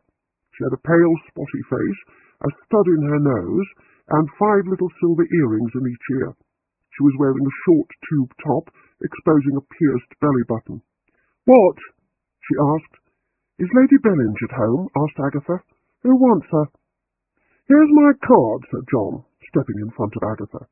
The girl disappeared, only to reappear a few moments later to say, "Come in." She opened the door to a sitting room on the ground floor, and Charlotte Bellinge came forward to meet them. She was exquisite, small, dainty, perfectly groomed. Her face was unlined, and her large eyes were of an intense blue. Her hair was tinted a pale shade of gold. She was wearing a loose white silk shirt and tight black trousers. "Now, why is a famous detective writer calling on me?" she asked. Agatha and John sat down, and John explained the reason for their visit, while Agatha felt sulkily that she was being pushed to the sidelines again. "But how fascinating!" drawled Charlotte when John had finished. "Quite like one of your detective stories. I don't see how I can help you. Tristan was a gorgeous boy, and yes, he did have a crush on me." "Did you have an affair?" demanded Agatha, not liking the way John was staring at Charlotte with a dazed smile on his face. "No, I did not, but he amused me, and he was so very beautiful. He did, however, become demanding. I'm not made of money." "He asked you for money?" Agatha leaned forward. "Not in so many words, but when I took him out to some smart restaurant, he would complain his clothes were too shabby, so I paid to have him tailored and all that." She waved one perfectly manicured little hand. "But then he began to ask for things as if he had some sort of right. So I got bored and said he ought to be going around with people of his own age and to leave me alone. He made some feeble attempt to blackmail me, threatening to tell the social columns that I'd been having an affair with a curate. I told him if he did, I would sue him. I wanted to move to Chelsea anyway, so I moved and was glad to get away from him. He'd become quite frightening. I think he lived in fantasies. I think he believed I would actually marry him and he would live in the lap of luxury. He did crave the good life. I remember once, when we were in the shop, he was looking at a cashmere sweater and he kept stroking it like a lover. He begged me to buy it for him, and became so shrill that I did, to avoid a scene. "Were you surprised when you learned he was murdered?" asked Agatha. "Yes, very surprised. If I had learned that Tristan had murdered someone, I would not have been nearly so surprised. So boring, all this raking over the past." She turned a dazzling smile on John. "Do tell me about your books." And so John did, and at great length, while Agatha shifted restlessly. When he had finally finished, Charlotte looked curiously at Agatha. "Are you two an item?" Agatha opened her mouth to say they were engaged, but John said quickly, "We're only pretending to be. You see, we didn't want the police to know we'd been up in London finding out things, so I invented the lie we were engaged to divert their suspicions." Charlotte gave a tinkling laugh. "How funny! You're very amusing, John." She picked up her handbag, opened it, and extracted a card. "My mobile phone number and email address are there. We should meet up for dinner one evening." "That would be wonderful," said John. "Excuse me," snapped Agatha, "if we could get back to the matter in hand. Did Tristan court any other women in the parish that you knew of?" "No." The beautiful eyes drifted back to John. "He seemed totally wrapped up in me." "Hardly surprising," commented John. They gazed at each other, and Agatha could have slapped them both. She stood up, stocky and militant. "We'd best be going, dear." "What? Oh, yes, of course." "Sophie will show you out." "Your daughter?" asked Agatha. Charlotte let out a trill of laughter. "No, my maid. They don't wear caps and aprons like they did in your days, Mrs. Raisin." Agatha led the way. John hung back. She heard him saying, "I'll phone you soon," and then the amused murmur of Charlotte's voice, "Next time, leave your dragon behind." "She could have done it, mark my words," said a truculent Agatha as she stomped her way along the King's Road. "Nonsense, Agatha, she wouldn't hurt a fly. But we know one thing, Tristan was just the same sort of person in London as he was in New Cross." "I suppose so," conceded Agatha, suddenly not wanting to appear jealous. "Where do we go from here?" "Back to Carsley. I feel we let Peggy Slither's nastiness put us off. Perhaps if I saw her on her own—" "By all means try," said Agatha, thinking that John in Carsley was at least not John entertaining Charlotte Bellinge in London. "But there's one thing we've been forgetting. Who attacked Tristan in New Cross? Were the police called in? I wish we could ask them." "We could try that Vicar Lansing again. I mean, he didn't tell us at first about Binzer, so he may be holding back other information." "OK," said Agatha. "Back to New Cross." "I really don't think you should keep coming round here," said Mr. Lansing an hour later, when they were once more seated in his study. "I have told you all I know." "The thing that puzzles us," said Agatha, "is this business about the attack on Tristan. Was it reported to the police?" "No, it was not. Tristan became almost hysterical.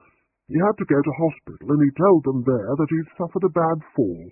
He kept saying over and over again that he wanted to get away. He seemed truly repentant about that business with Binzer." "Did you know he'd returned the money?" pursued Agatha. "Yes, because he assured me he had." Agatha gave a click of annoyance. "You didn't tell us that. You let us assume he had not." "I'm afraid that after he had left, and on calmer reflection, I came to the conclusion that he had not. Now you tell me he did return the money, which relieves my conscience. He must indeed have been truly repentant." "I doubt it," said John. "I don't think repentance was in his nature.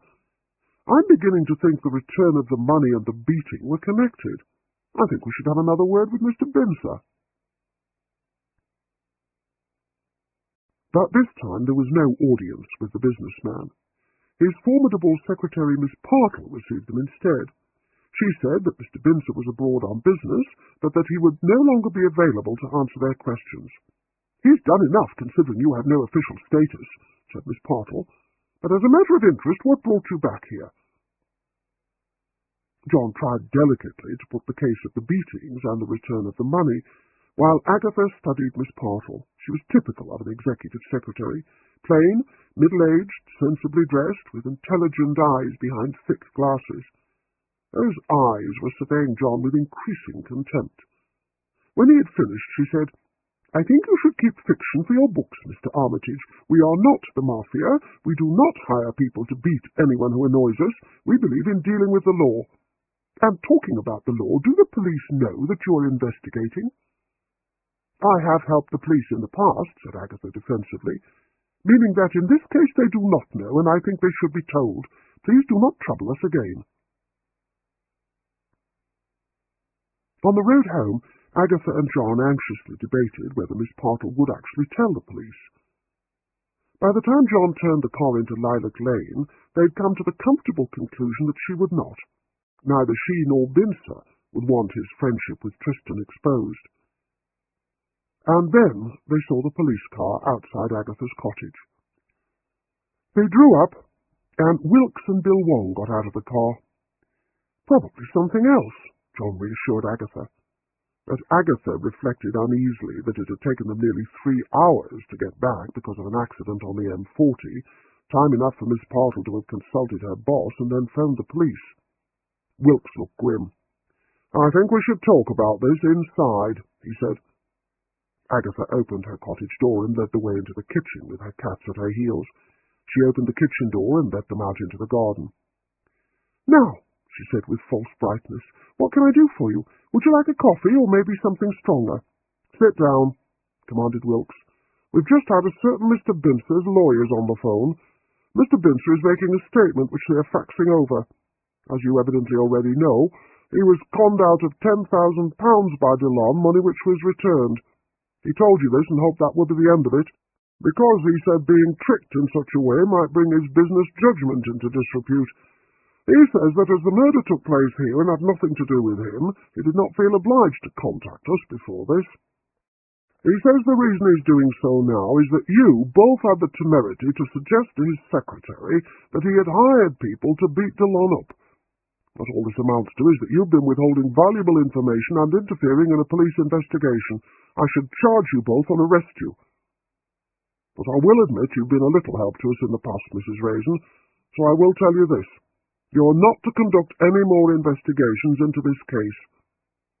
"If we'd not found out about Binzer," said Agatha crossly, "then you wouldn't either.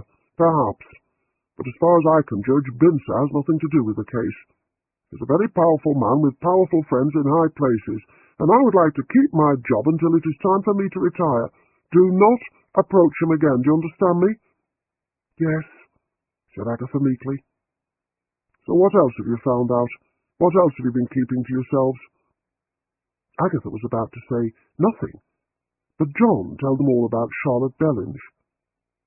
"I know she's got nothing to do with this," he said, "but we thought if we could get a better picture of what Tristan was really like, we could maybe discover the type of person who would kill him." "Miss Jellop's connections were all in Stoke," said Bill, speaking for the first time. "I cannot see that she could have anything to do with such as Mr. Binzer or Charlotte Bellinge. All you've done is to tread on the toes of the rich and powerful, Agatha, and incidentally lie to me about it." Agatha turned red. "You will both come with us now to police headquarters," said Wilkes, "and make full statements, and I mean full statements, and then I hope you will both get on with your respective lives and leave policing to the police." "And that's that," said Agatha, 3 hours later, when they emerged from Merchester Police Headquarters. "It's 1 in the morning, and I'm starving." "There's an all-night place on the Merchester bypass," said John. "Let's go there and go over what we've got." "Don't see much point in going on," said Agatha, "and you'd better have your ring back." "Not right away. I think it would be the last straw for Bill if he knew we'd been lying to him about that as well." The all-night restaurant was a depressing place, redolent with the smell of old grease. They collected plates of sausage, egg and chips, and sat down at a window, their tired faces lit by the harsh fluorescent lighting. "It lets Bincer out," said John. "I suppose it does," agreed Agatha. "All we did was goad him into going to the police, and if he had anything to hide and had previously used criminal means to hide it, he wouldn't have opened up to the law. Damn! I should have trusted my first judgment. I thought he was a nice man and honest, and one that was only furious that he'd been so taken in by Tristan." "Which brings us straight back to the Cotswolds," said John. "You know that rudeness of Peggy's Slither could have been to keep us away. I'll try her tomorrow, and you can see if you can get anything more out of Mrs. Tremp." "And what if they phone the police?" said Agatha miserably. "Well, maybe not tomorrow. Tell you what, I'll get on with my writing, and you get on with whatever it is you usually get on with, and we'll let the police settle down." Agatha slept late the next day, and awoke feeling still tired and still guilty about having lied to Bill. She phoned John to see if he would like to join her for dinner that evening, but he said he'd just checked his contract and he was going to be late delivering his latest book if he didn't get down to it. "So I'll need to leave real-life murder for a bit. See you around. In fact, I've got to go up to London to see my agent and publishers tomorrow, and I may stay there for a few days. All right if I leave my keys with you, just in case there's a gas leak or something like that?" "Sure," said Agatha. "I'll pop them through the letterbox tomorrow." "I've got to go," said Agatha. "Someone at the door." It was Mrs. Bloxby. "I heard you had the police round last night, Agatha. Anything up?" "Come in. It's amazing. Someone bumps off Miss Jellop and nobody sees a thing, and yet you know I had the police here last night." Agatha told her about Bincer's complaint. Mrs. Bloxby sighed and sat down and placed her battered handbag on the kitchen table. Look at her, thought Agatha. Mangy old handbag, droopy cardigan, baggy tweed skirt, and yet she always appears the picture of a lady. "If only you could find out who did these dreadful murders," said the vicar's wife. "Nothing in the village will ever be the same if you don't." "I'm shackled at the moment," said Agatha. "The police will be furious if I carry on, and I think they'll charge me next time." "Did you find out anything else?" Agatha told her about Charlotte Bellinge. "Tristan must have been furious," said Mrs. Bloxby. "Beauty, titled lady, wealth, and all snatched from him." "He thought he was using her, and all the while she was just using him," said Agatha. "So he was probably not gay, although it is so hard to tell, with all of us being such a mixture of masculine and feminine. Anyway, it appears the London end is closed." "I don't think that matters. Surely it is something to do with someone here." "Tell me about Peggy Slither," said Agatha. "Is there a Mr. Slither?" "She's divorced. Her husband, Harry, was a wealthy businessman. He was having an affair. She hired a private detective, and when she'd gathered enough evidence, she sued him for divorce. She already had money of her own, but she took a lot from him, including the house.